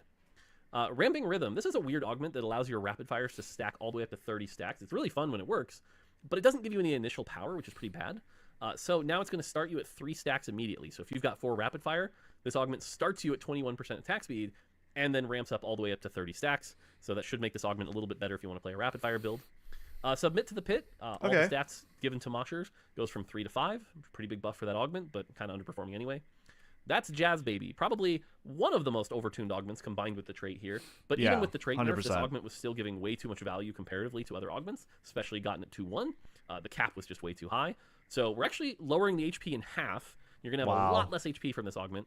But only the attack speed going down 1% here, so nothing too crazy. And we're not actually nerfing the AD and AP. So you can definitely still make a really powerful Misfortune if you want to play this augment, but it isn't going to be a 34% win rate augment. So that's good. Bring Misfortune down more in line with all the 3-cost units. I think that's great. And Jazz was definitely really crazy. Help. Binary Airdrop, very good augment, has been overperforming for a while. Now instead of granting a component, we'll grant 2 gold. That is a nerf. Endless Hordes, really doing well this set, especially with Jazz. Yes, Jazz has been nerfed, but the augment still will probably overperform. So we're lowering the HP reduction from 15% to 20%. Going Long now grants 8 gold immediately. Kind of a weaker March of Progress right now. Might still be, but at least the 8 gold will give you an option to power level and get ahead of that curve. So there should be a pretty big buff for Going Long. And then Infernal Contract, we're just giving 15 more gold. This is an augment that also kind of struggles, especially with some of the 3 costs. But at least having a little extra gold to roll might guarantee you hit some of those 3-star 3 costs that you're playing with this comp. Okay. All right, traits. Some small trait changes. Very tiny things here. Bruiser, definitely underperforming at 4 and 6. People love playing 2. That 100 health matters a lot. Yeah. But especially with Alawi, who's an amazing champion. But 4 and 6, not really worth playing. Again, because it's Vegas, going very light for now. Probably needs more than this. I don't think this is magically going to make Bruiser meta, but hopefully should at least make it not a bait to play it. This Especially huge like not. early. I imagine 4 It's Bruiser definitely should not be huge in at the early all. game. Crowd Diver definitely caps out a little high at 6. Nice. So 6 piece is being nerfed down to 60%. Wow, and then reroll cat is definitely it's definitely gonna be brought more in line with like reroll Jinx, reroll Annie, so that's good. Executioner. This is one that I think for those of you who are like, hey, Akali and Karthus might need nerfs. This is kind of the Akali Karthus nerf that you're going to see. 2 Executioner was the big nerf we were aiming for here, going from 15 to 5%. Just the critical strike damage, not the chance. I like that a lot actually. This 10% just for like slotting in Akali and Karthus, who just inherently is a huge, great combo to just kill backline units. And this meta, this set is so like frontline backline heavy. I think that's a really good change. I like this first one getting a huge 10% nerf. Second one gets 25. That's fine. Third one gets basically is unchanged. So you could go into Executioner, you're still rewarded, but like yeah, I feel like you got way too much for just slotting in Karthus and Akali. So Samira should still be fine and get those crits she needs. But then we had to nerf 4 because like going from 5 to 30 was too big a jump. So it's 5, 25, 45. If you want to go deep Executioner, should be fine. Again, may need some follow-up buffs to things like Twitch or Vex. But for now, this was what we needed for the Vegas. This actually is a pretty bad, like pretty big nerf too, I think, to like Samira. Because Samira Country, you just want like 2 Executioner to trigger Samira's bonus. That's actually kind of, I don't know, Country seems Follow-up buffs to things like Twitch or Vex. Those of you that were looking for an Annie nerf, we don't actually think Annie needs that big a nerf, but it is way too easy to get a Shojin, a Nasher, and then a second Shojin from Superfan and play that really well early. So That's so fucked, man. Well, that's good for me because now I'll never be baited on reroll Annie. Dude, it's so now it's just gonna be so hard to get reroll Annie because you basically can't even rely on the default Superfan comp. Wow. Jeweled Gauntlet. I feel like you need to have. We were even trying with like Mana Zane, right? Like Mana Zane, Shojin, and Nashers, and it just felt really bad because like after the initial 4 casts, essentially, or after the 5 seconds, you would be much better off just having like 2 hits into cast. So this is I feel like that's a like pretty sizable nerf in terms of like how easy it is to get into Annie reroll, for sure. 3-star now fires 2 projectiles per cast. Wait, what? Okay, but she got nerfed heavy on damage. That's cool. Okay, so like Ari's problem was definitely being single target only. But yeah. No, actually the damage is not that huge of a nerf, right? Yeah, the damage is not that crazy. In fact, the first one, it's only 3-star spell damage? Oh, 3-star now fires 2 projectiles per cast. Oh, it doesn't fucking matter. Nerfing her by changing her Superfan item from Spear of Shojin to Jeweled Gauntlet. Jeweled Gauntlet is not an optimal item for her. It's okay. No. But this shouldn't help you get best in slot as quick and easy. And that should be all the nerfs she needs for now for Vegas. So the Annie line should still be playable. And then Ahri. Ahri is one that if you hit 3-star Ahri and got 6th place, not calling out anyone in particular or myself or anything, you know that Ahri's big weakness is even if she was hitting for 10,000 damage, she still has to go 1 target at a time. And that can be too slow, especially with things like Alawi Tentacles, things like that. So now 3-star Ahri will fire 2 projectiles per cast, allowing her to good changes there. Correctly grants 2 3 costs instead of 3. Oh, bug fixes. Okay, we're good on that. There is one trait that says it gives you 2 3-cost units. Teaming up 1. There you go. Yeah, I got fixed. Almost at to Vegas, and I said everybody at the. It said it gave you 2. It actually gave you 3. But okay, cool. All right. Those are not live right now. They're gonna be live later, but we're going to play now.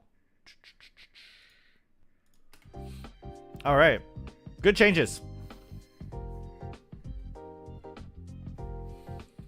All right, info, overlay, TFT tracker. Where's my League of Legends? Yeah, I want to play now. I want to get in the game. Plat 3 gaming, baby. Good changes, for sure.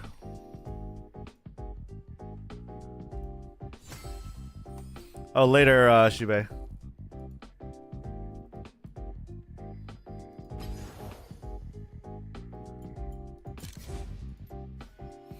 By the way, may I send you a video about a game that may be interesting? Yeah, sure. I don't know if we're gonna watch it right now, though. But we could watch it maybe on the next stream. I'm definitely wanting to play. Alright. And then let's get some music going. And then I need to make sure that my sound settings, YouTube is not going to get the music. Okay.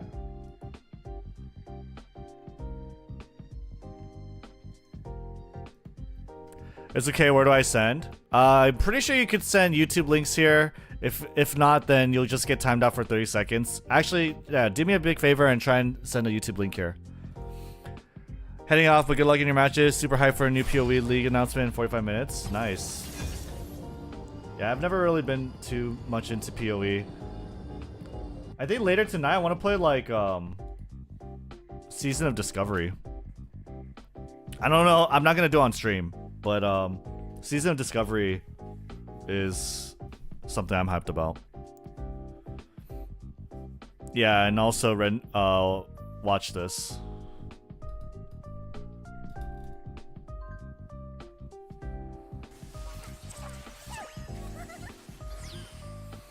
All right, what do we got? 3-cost start. I want to go for that.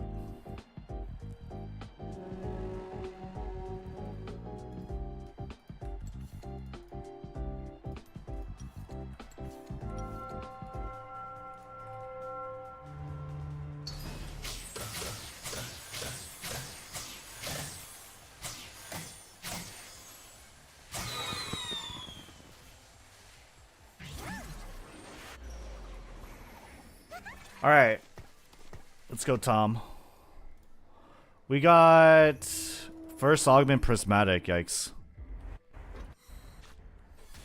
Damn, this is such a cool arena. What the fuck?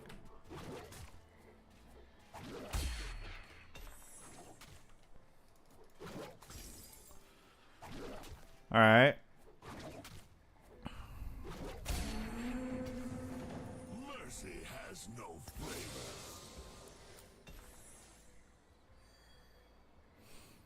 The only real sin is to deny craving. Easy on the eyes. Yeah. Don't I know it?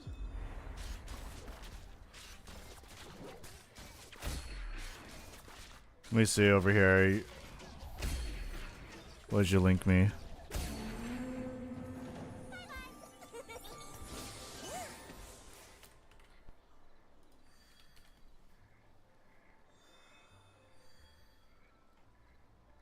Oh shit. Well, that's it was 6 months ago. What is that game?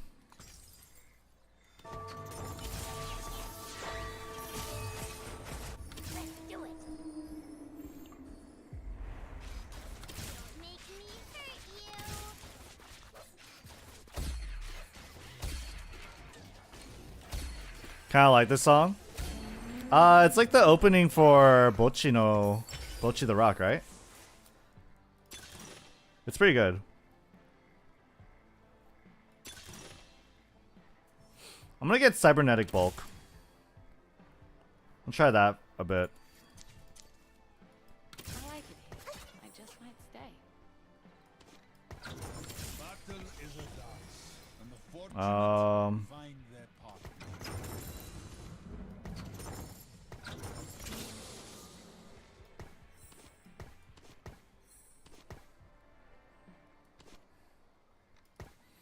Even Shroud, Guard Breaker. Yeah, probably that. Dude, that HP buff for cybernetic bulk is nasty. Fast 9 time, Pog. It's an RPG deck building based game. All right, we'll watch after this one. I'm actually down.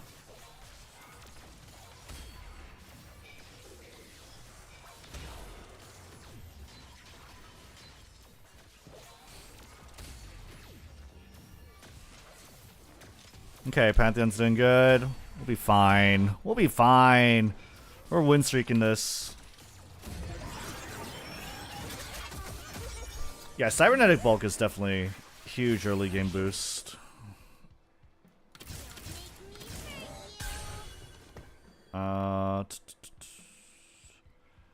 Get rid of that for sure.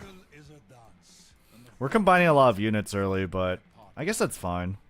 As long as we like win streak, right?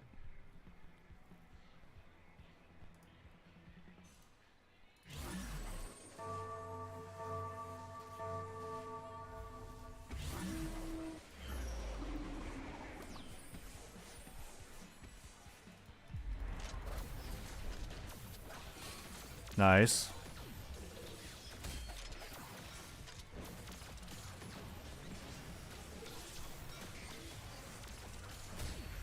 Damn, a whole missile wasted for that. But it's fine. What is this? For 3 seconds, okay. It'd be cool if you could see the buffs that they have. You know? Wow. I want interest eventually, but I'm getting a lot of dupes. I mean, it's... Yeah, I probably have to sell these, right? Because this is 5 gold. If I win the round, I have to sell these, right? Just so I can make interest and hopefully get 20 gold by Krugs.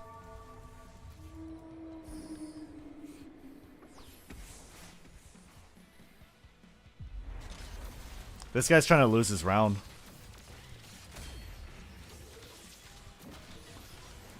Hopefully we do, like, big damage to him. But it looks like he's gonna get rid of my cannon.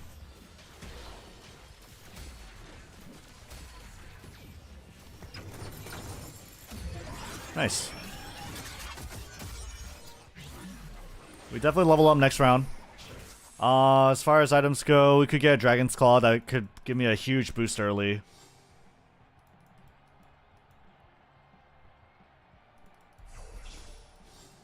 Big HP. Other than that, Gargoyles I don't like. Even Shroud I don't really like. It's too committing. Yeah, I think I'm gonna go for the Cloak. Or not. Then Mana Crystal it is. It's wild that... I was gonna say, it's wild that I'm getting Mana Crystal, but I'm not. Alright. I could slam a Gargoyles play. Sure.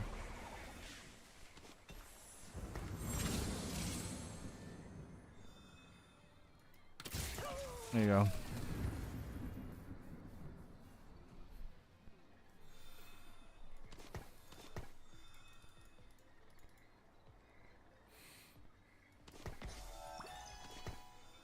Wonder if that's better.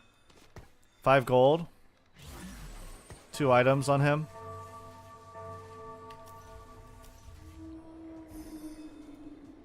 I think definitely my weakest point was my front line, so it's probably better. Now he's like super tanky. That shit's gonna hold.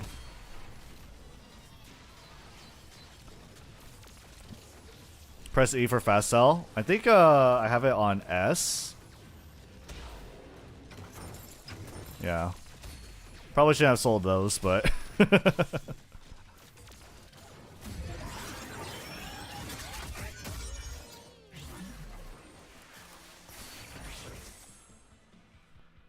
Heartsteel Edgelord.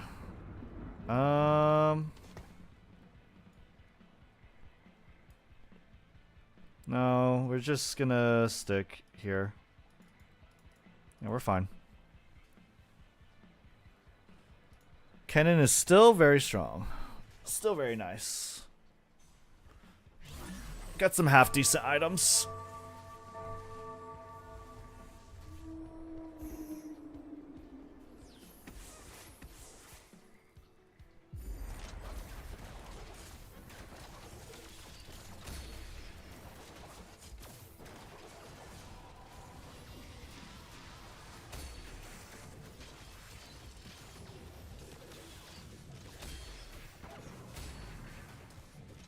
Nice. We haven't lost a single round. What's this guy going? We'll buy that. That's fine. I don't think I want to buy the Hyper Pop Spellweaver. Alright, let's take a look at what everyone's building. True damage. This guy got an early Akali and Nico. This guy's building a really bad Punk reroll. No headliner just yet. What the heck is he doing? Yasuo Edgelords? True damage? It looks like he's going for a true damage heavy build. You got reroll Annie here. That's not a headliner with Shojins. I mean, she doesn't have to be reroll Annie. It's super fans, just Annie with Shojins. Okay. Country. Another country. Pentakill. Okay. Interesting. That's an early blitz. It's very interesting. We got Hextech Gunblade. We definitely reroll here. Yeah. Not reroll, I'm sorry, level up here.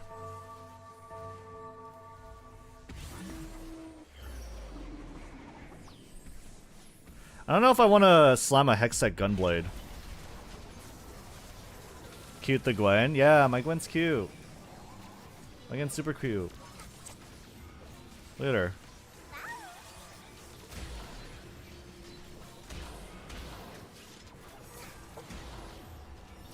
Oh fuck, I'm dying. What the fuck? My win streak! No! Hey man, I would try to stream Lethal Company if I were you. It's been a big help for me instead of Master Duel. I feel like Lethal Company is definitely really cool. I need people to play it with though. Your team gains 85 health for each unique 3-cost champion on the board. Do it for the fans.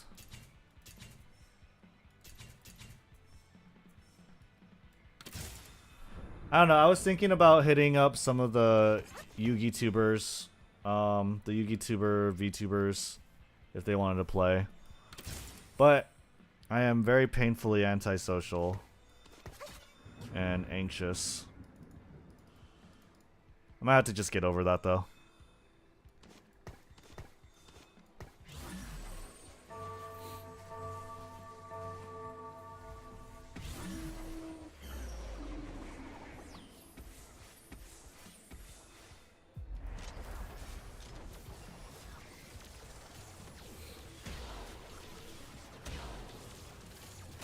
But right now, like, me teleport with you.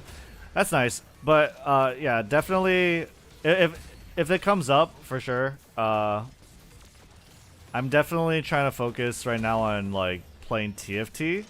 Because I'm having a lot of fun with the game, and I like climbing it. But if it comes up. Lethal Company on top. Lethal Company definitely surprised me. Like, how popular it seems. Rapid fire. Now we choose to know. I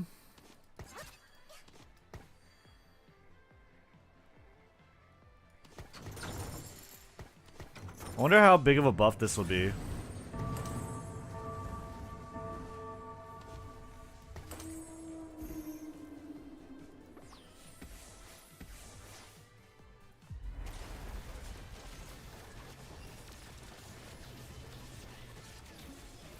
I used to play TFT LOL back when it first came out. Yeah, same. It was definitely not nearly as fun as it is right now. Yeah, my cannon's fallen off, I guess, huh? Damn.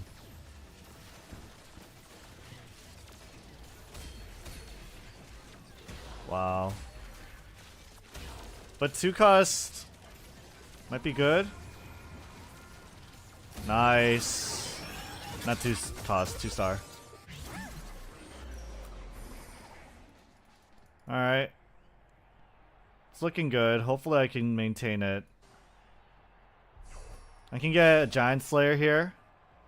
That'd be nice. Deathblade would also be okay.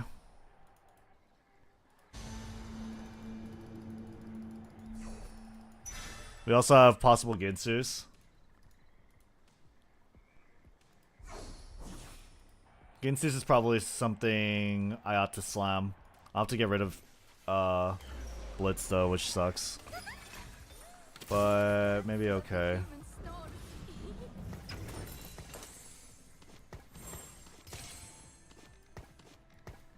Maybe it's okay with that. This is a pretty big boost, I think.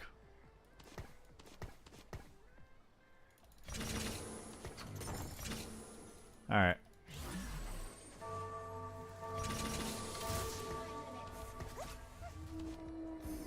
Probably not this one.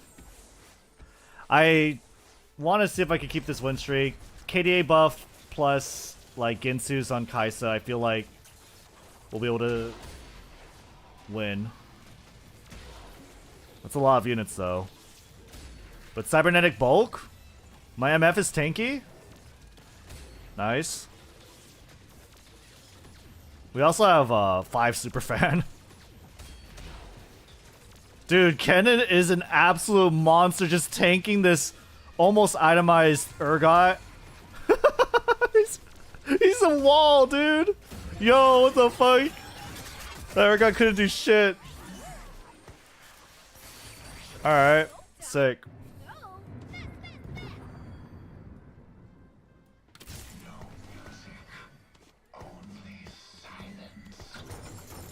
Okay, sick. Meanwhile, the Gnar, the Gnar's just like beating the shit out of him in the back. Did you ever play League? Yeah, I grew up playing League. League was my high school like game, my go-to. It's my default, 100%. I think my summoner icon is the Plat 1 trophy. So I've been playing Plat, not Plat 1, Plat Season 1 trophy. That's what it is. So that's, I've been playing for a while. I played League for a bit.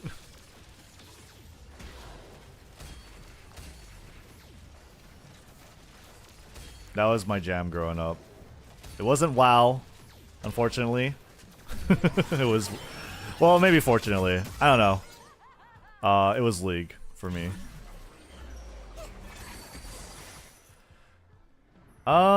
This is a decent trade up, but like it's not something I want to do. It's interesting though. It would definitely help me win my rounds. But I'm gonna get rid of her for sure. What up, Bob? How you doing?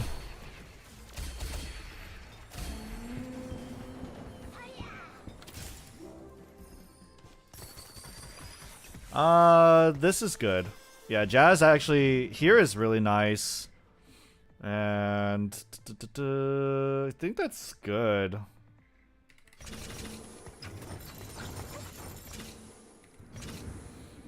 We have another Ginsu's. I don't think I want to get double Ginsu's though. I can get a Giant Slayer on MF for now though. I should do pretty good. And we just chill here. We can get to level 8 by 4-2 without probably at 40 gold. We're gonna reroll down for like probably TF. TF is a good one here. I need to start picking up discos. Disco, TF, Ezreal, Misfortune. These are the new headliners I'm looking for. Gonna get rid of Kennen. We have Kennen over here. We're gonna have 4 Superfan. With some Jazz. Unfortunately, looks like I'm gonna lose here. That Deathblade is rough. It's okay. Alright, pick this one fast. We need combat. I think crash test. No. I know what I'm doing. I've got a huge feeling about this.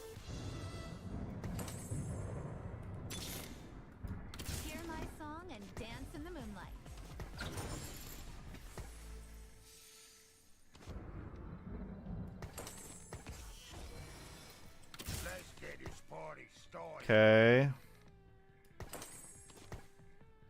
Something like that should be okay for now. I need a couple more big shots. That's not what I wanted. I wanted to give her the wand, but whatever. That should be fine. We need some tank items now. Definitely, that's the biggest thing we need.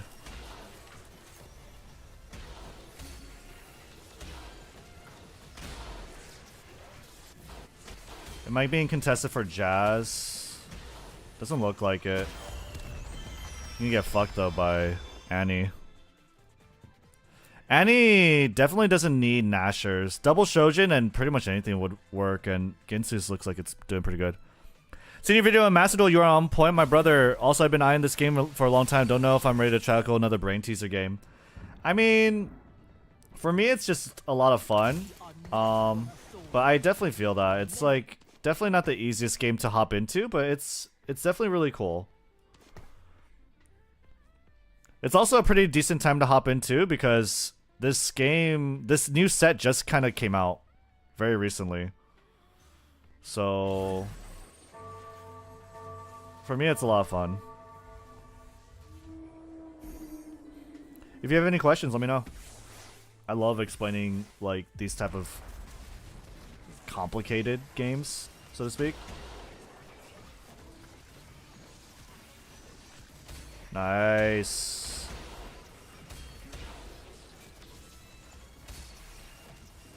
I think, yeah, I saw Nico off. I saw the Nico that's holding my gargoyle plate put on the Alawi.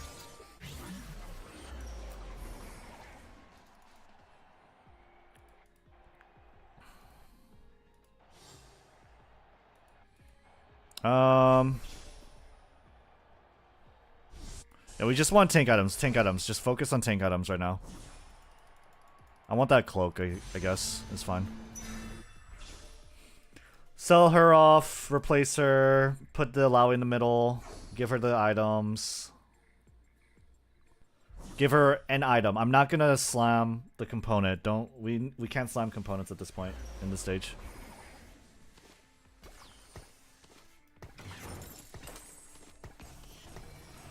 That one's good. Sentinel instead of KDA, instead of Jazz, no.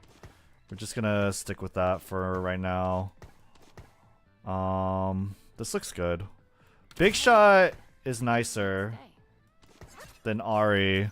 How much damage did Ari do? Not that much, exact, right? So we'll do that. It's not gonna give us the Big Shot buff right now. We only have 3 out of 4, but we're working towards it. And now we just gotta save until 9. Yeah, Alawi's doing good. Alawi's doing good work. Ooh, hold up. Come on. Uh-oh. I don't know.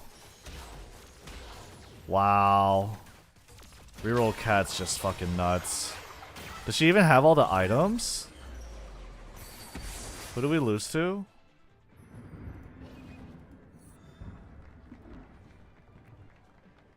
This isn't it. Why does he have 5 Crowd Diver if he doesn't have... Oh, he does have it. Damn. Looks like it's hidden. I'm trying to see... I think we have to like try and reroll for her, huh?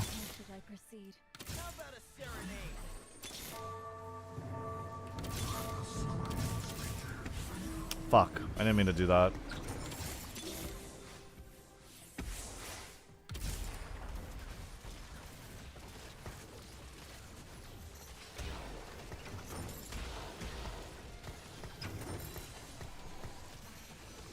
I don't know if I want to...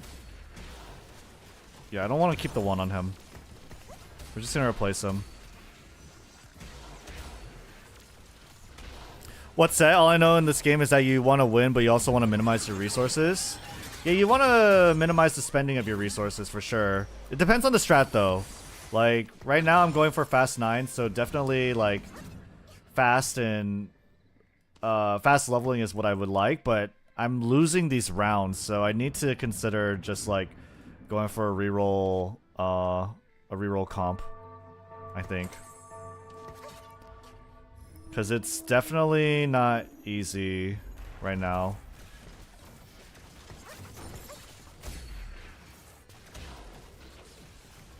Like, I'm not winning rounds as easily as I should.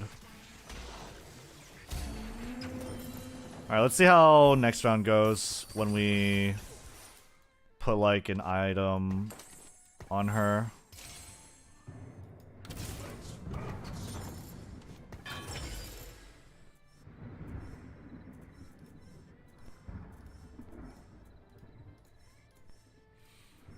Jeweled gauntlets sounds pretty good.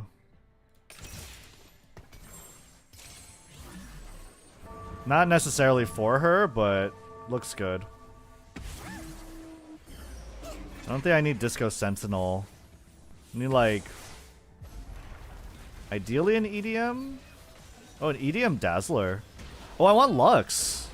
I didn't know that. Yeah, if I could get Lux, that would be kind of nice. But... yeah, we need a roll. We definitely need a roll. So good thing I didn't spend my gold. We're gonna roll. We want Lux MF.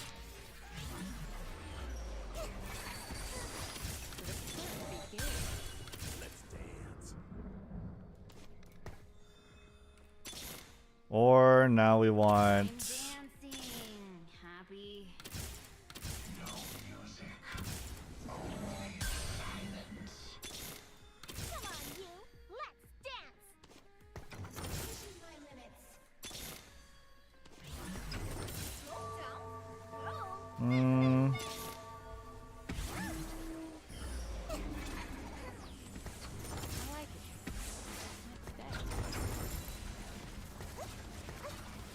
Okay.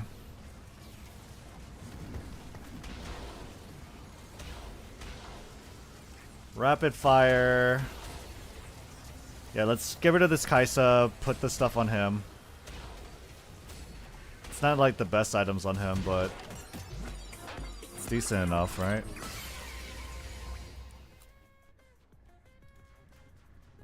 I downloaded the game in my mobile, haven't touched it yet. Mobile client's pretty good. I hated Lead the moment they reworked two of my mains, Aatrox and Mordekaiser. Oh, you like the reworks? Yeah, I could I definitely feel that. We don't want Lux that much anymore because we are getting We are not one soul. We are many.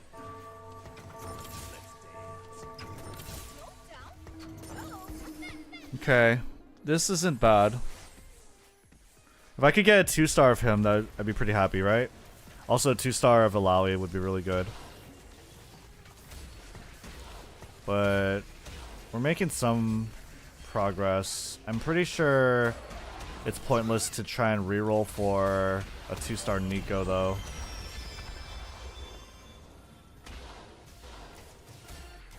Unfortunate.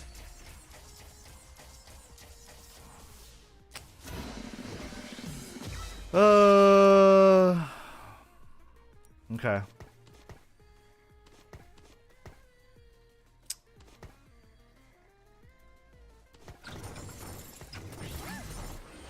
Let's do that. Ooh. I think we have to go for this. 2-star. 2-star? Times resolve on, like, Alawi? It's not horrible, right? Sounds pretty good.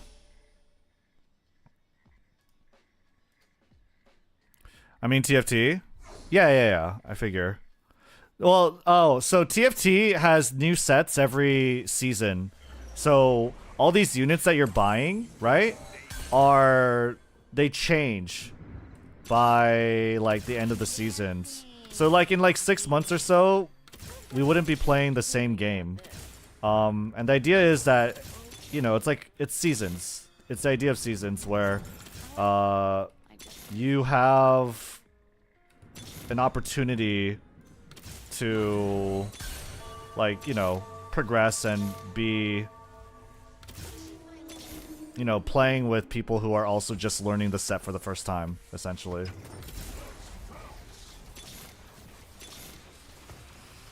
Bro, this is tough. We're dead. We're not dead this round, but we're pretty fucked.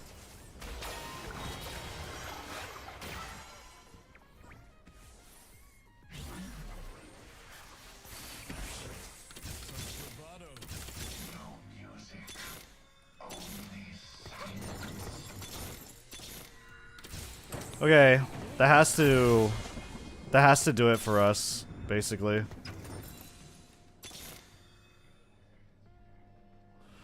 That's such a heartbreaker if I do this. But that's like the biggest boost I can get. I need to live. Oh.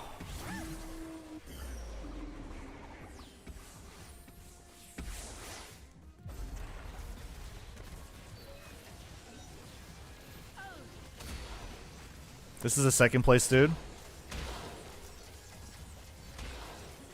Okay. Riven's down. The other carry's down. Only tanks are left with naked Caitlyn. That's good. We got it. I'm sorry to not get anything with my 160p stream. Am I dropping? Am I starting to drop frames?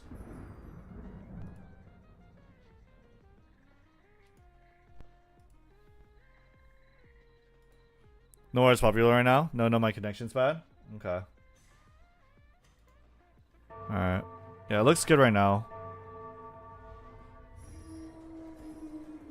Yeah, right now it's receiving a surge in popularity because basically the new set is out, right? So it's a good time, you know? It's a good time to get in.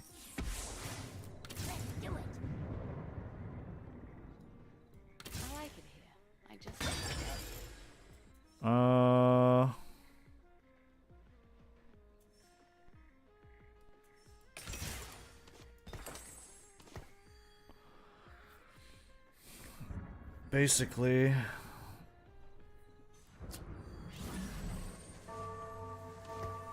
we have to try and. I want to say we want to try and save, but who are we fighting? This is a ghost. Okay, good. Oh. Easy round, easy round. So ghost rounds, when you're fighting a ghost, it's when no one's standing here. And usually ghost rounds are... The ghosts are nerfed. And you only have a possibility of fighting ghosts because there's an odd number of teams, right? Everyone else is fighting each other. Can the two win streakers fight each other? Like, holy fuck, dude.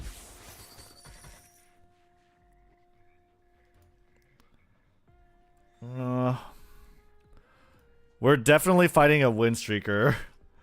So this is pretty fucked.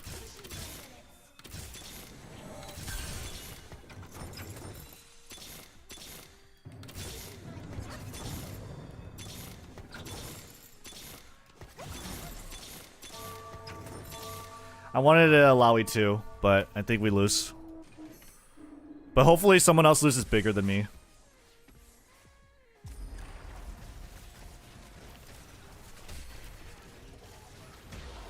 Oh, he has Twin Terror with Country 5. That's fucked up. Wait. I'm fucking him over? Oh, the fucking Dreadsteed though, dude, is tanking so much. I'm dead. Oh, fifth. I wanted TF. I don't know. Maybe if I stuck with like trying to reroll for headliner TF, we would have been fine. That's so fucked. It's yeah. We had a reroll at 8. Absolutely, we did. Sad. Sag. How would you explain this game to a player who plays card games? It's draft. So if you play draft games like Magic the Gathering, if you play draft formats, it's like you can kind of get it. For constructed, basically every game you're basically building a deck, right? You have to compose a team of champions and utilize the synergies that are available to try and make, good teams. There are different strategies you can employ going into a game. Like what I'm doing is I'm trying to do what it's called a Fast 9 strategy. Fast 9 is I want to get to level 9 really quick. So my goal, my plan going into the games are spend little gold on rerolling and buying units, spend most of my gold for leveling up, and place the strongest board I can with the units in my limited shop pool. Because if I reroll a lot, I'm looking at more units, right? But I'm also wasting a lot of gold. So I have to try and put the strongest team I can possible so that I don't lose so many fights. More fights I lose, the closer I am to elimination. And I need to preserve my health in order to get to a point in the game where I can get to level 9. So it's like a ramp deck if you play card games. Or control, maybe. I would probably say it's closer to ramp. Like this kind of playstyle.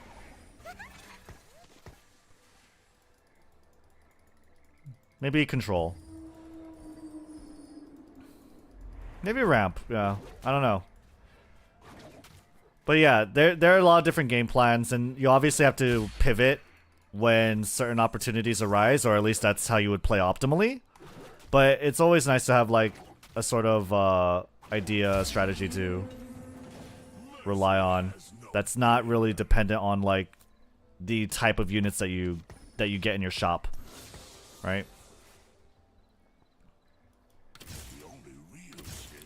So, like right now, I'm just buying Olaf. He's not going to be in my comp, but I'm buying him to pair up with this dude, the Bruiser trait.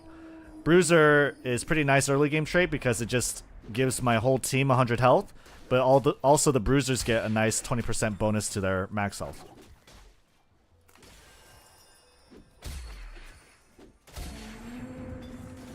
We have Shojins.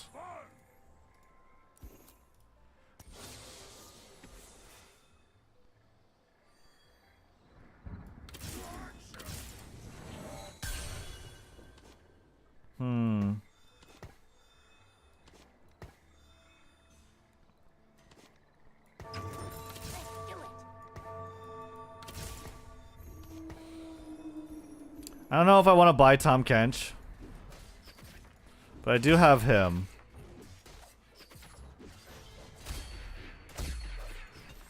Probably was a good idea to buy Tom Kench.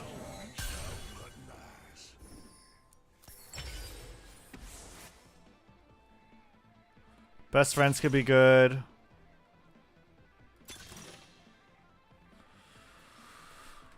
One, twos, threes, or best friends. Usually for Fast 9, I try and get combat one, so I'll just get best friends here. This one's pretty good. We put that. I want to level up right now because I need some...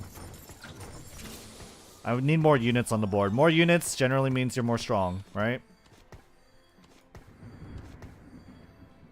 More units on the board means you're strong. I spent 4 gold to level up at this point, which is pretty common. Usually on this this stage, 2-1, is where you do spend that 4 gold to level up. And you'll probably see my opponent, he's also level 4. Yeah, he's a level 4. And his goal here is to, win this round. I might be good to slam a redemption, but I want the Shojins.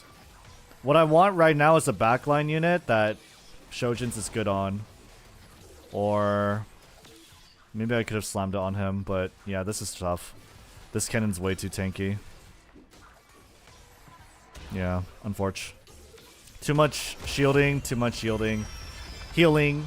I don't think I would be able to beat him, though. I think he's probably one of the stronger ones. I have to figure out who's better than these, or slam a Shojins on one of them. But I don't... The only thing I could see is like, oh, this guy. But if I get rid of anything here, My comp's pretty fucked. I think I have to slam a Shojin's on him.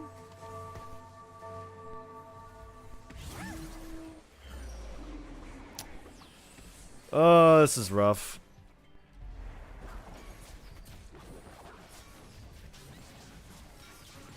Oh, I forgot to use best friends. I'm dumb. Yeah, I need to isolate my units in pairs. That's probably why probably a big reason why I'm losing. I'm basically down a entire augment.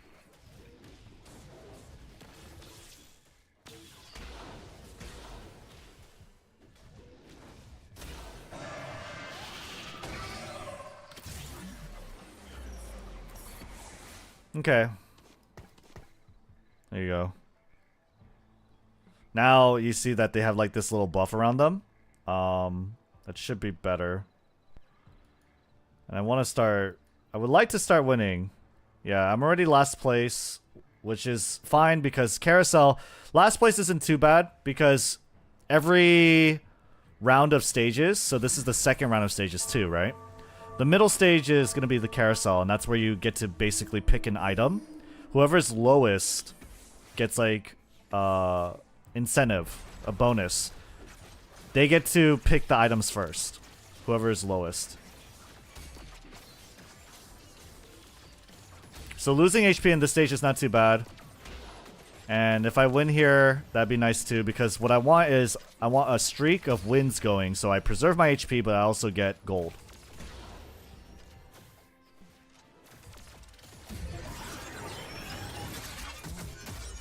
You saw that. So right now I'm second pick because it's released 2 at a time. These guys are worse off than me.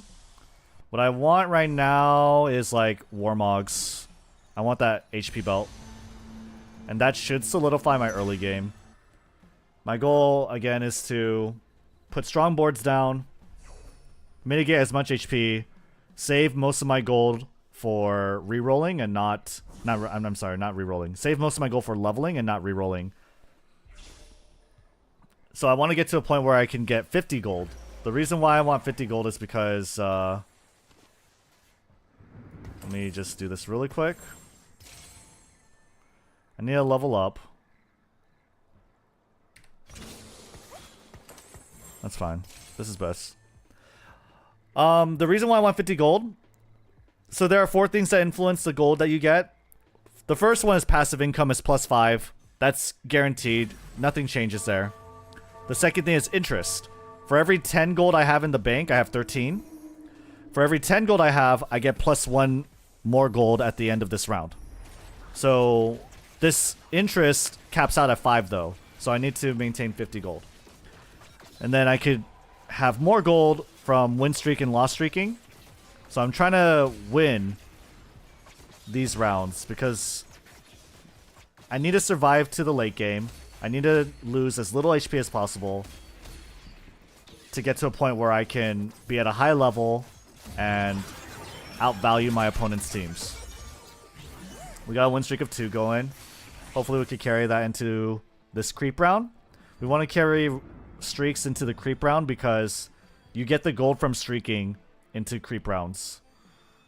You don't get to add on to your streak by winning against creeps, but you get to keep the gold, which is good. How much damage did she deal? We're just gonna hold on.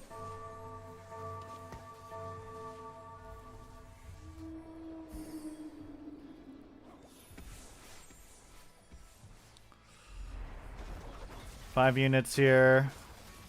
And my Warmog should be good. It's just that my Lux, I'm not too sure she has the damage to be super effective.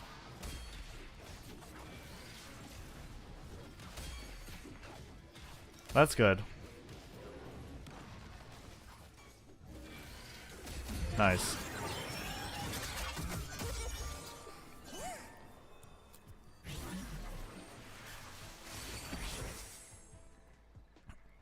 I don't want to buy them. Hopefully I can get more gold. I want a better unit than Lux. I can sell my Lilia to get a better headliner. We'll see if that has to happen.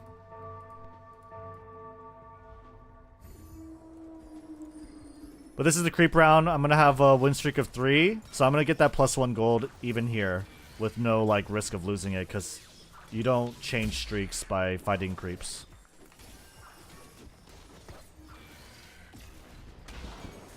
I could 2-star this, but I don't want to 2-star it. I need backline units that do damage, not frontline units. My frontline's fine. Right? This unit, yeah, I could 2-star it right now, but it's just not going to help.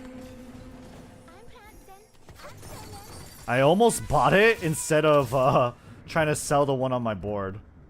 But I wanted to sell it in time because I wanted to collect my interest. And be above 30 gold at the very end of the round. We have IE, which is nice. Means we can probably go into like Jasmine's Fortune. We have a win streak of 40 or of 3. Shit. I don't think this is worth like dropping to 26 gold. Okay, this guy is totally losing this round. So that's good. I want an AD carry ideally. AD caster, AD carry. Aphelios would be nice.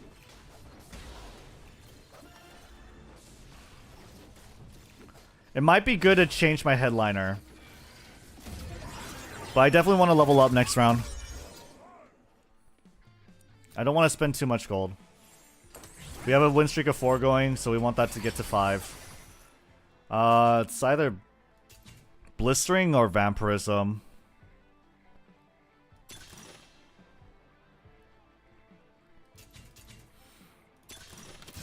Okay.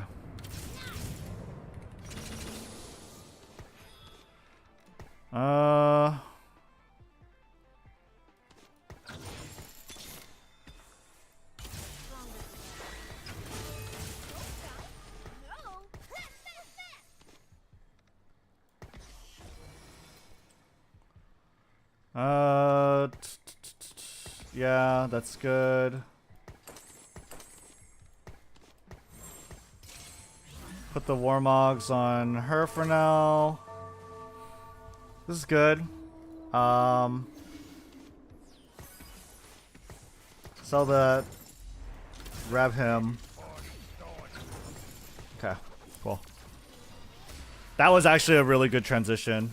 Like, we didn't spend that much gold, but we were able to get into a headliner that has more synergy with these items and can do a lot of damage.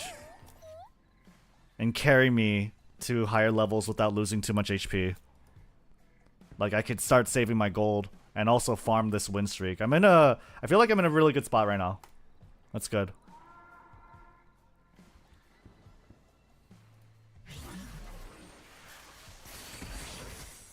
I should have got the set instead of Gragas, huh?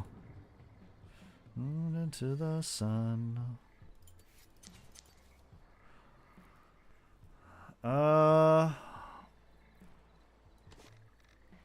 Yeah, we're just waiting. We're just chilling.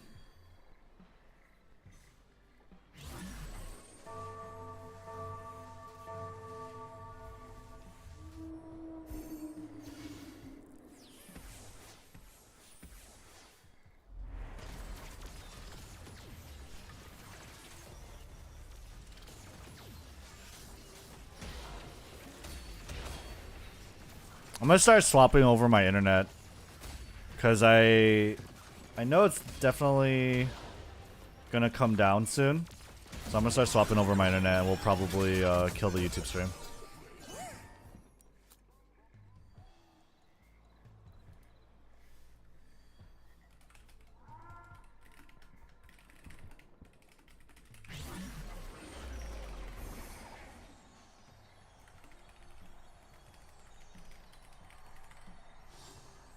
Okay. Tank items would be good. Our tank items definitely could be good. I'm gonna get that vest, ideally. Okay. Health it is. I probably should have got the cloak. Use a limited internet service. The thing is, my internet is like affected. I have a Wi-Fi internet and a 5G network that I use, and the 5G network sends data over to Twitch just fine. It doesn't send data to YouTube well for whatever reason. So right now I'm using Wi-Fi, but once like people start waking up, they start using the internet because I don't live alone. It gets really, really laggy for both streams. So both streams will suffer the later in the day it gets. If I stay on Wi-Fi. So what I have to do is switch over to my 5G network, which pretty much I use exclusively. And that way I could at least stream well to Twitch. That's how that works.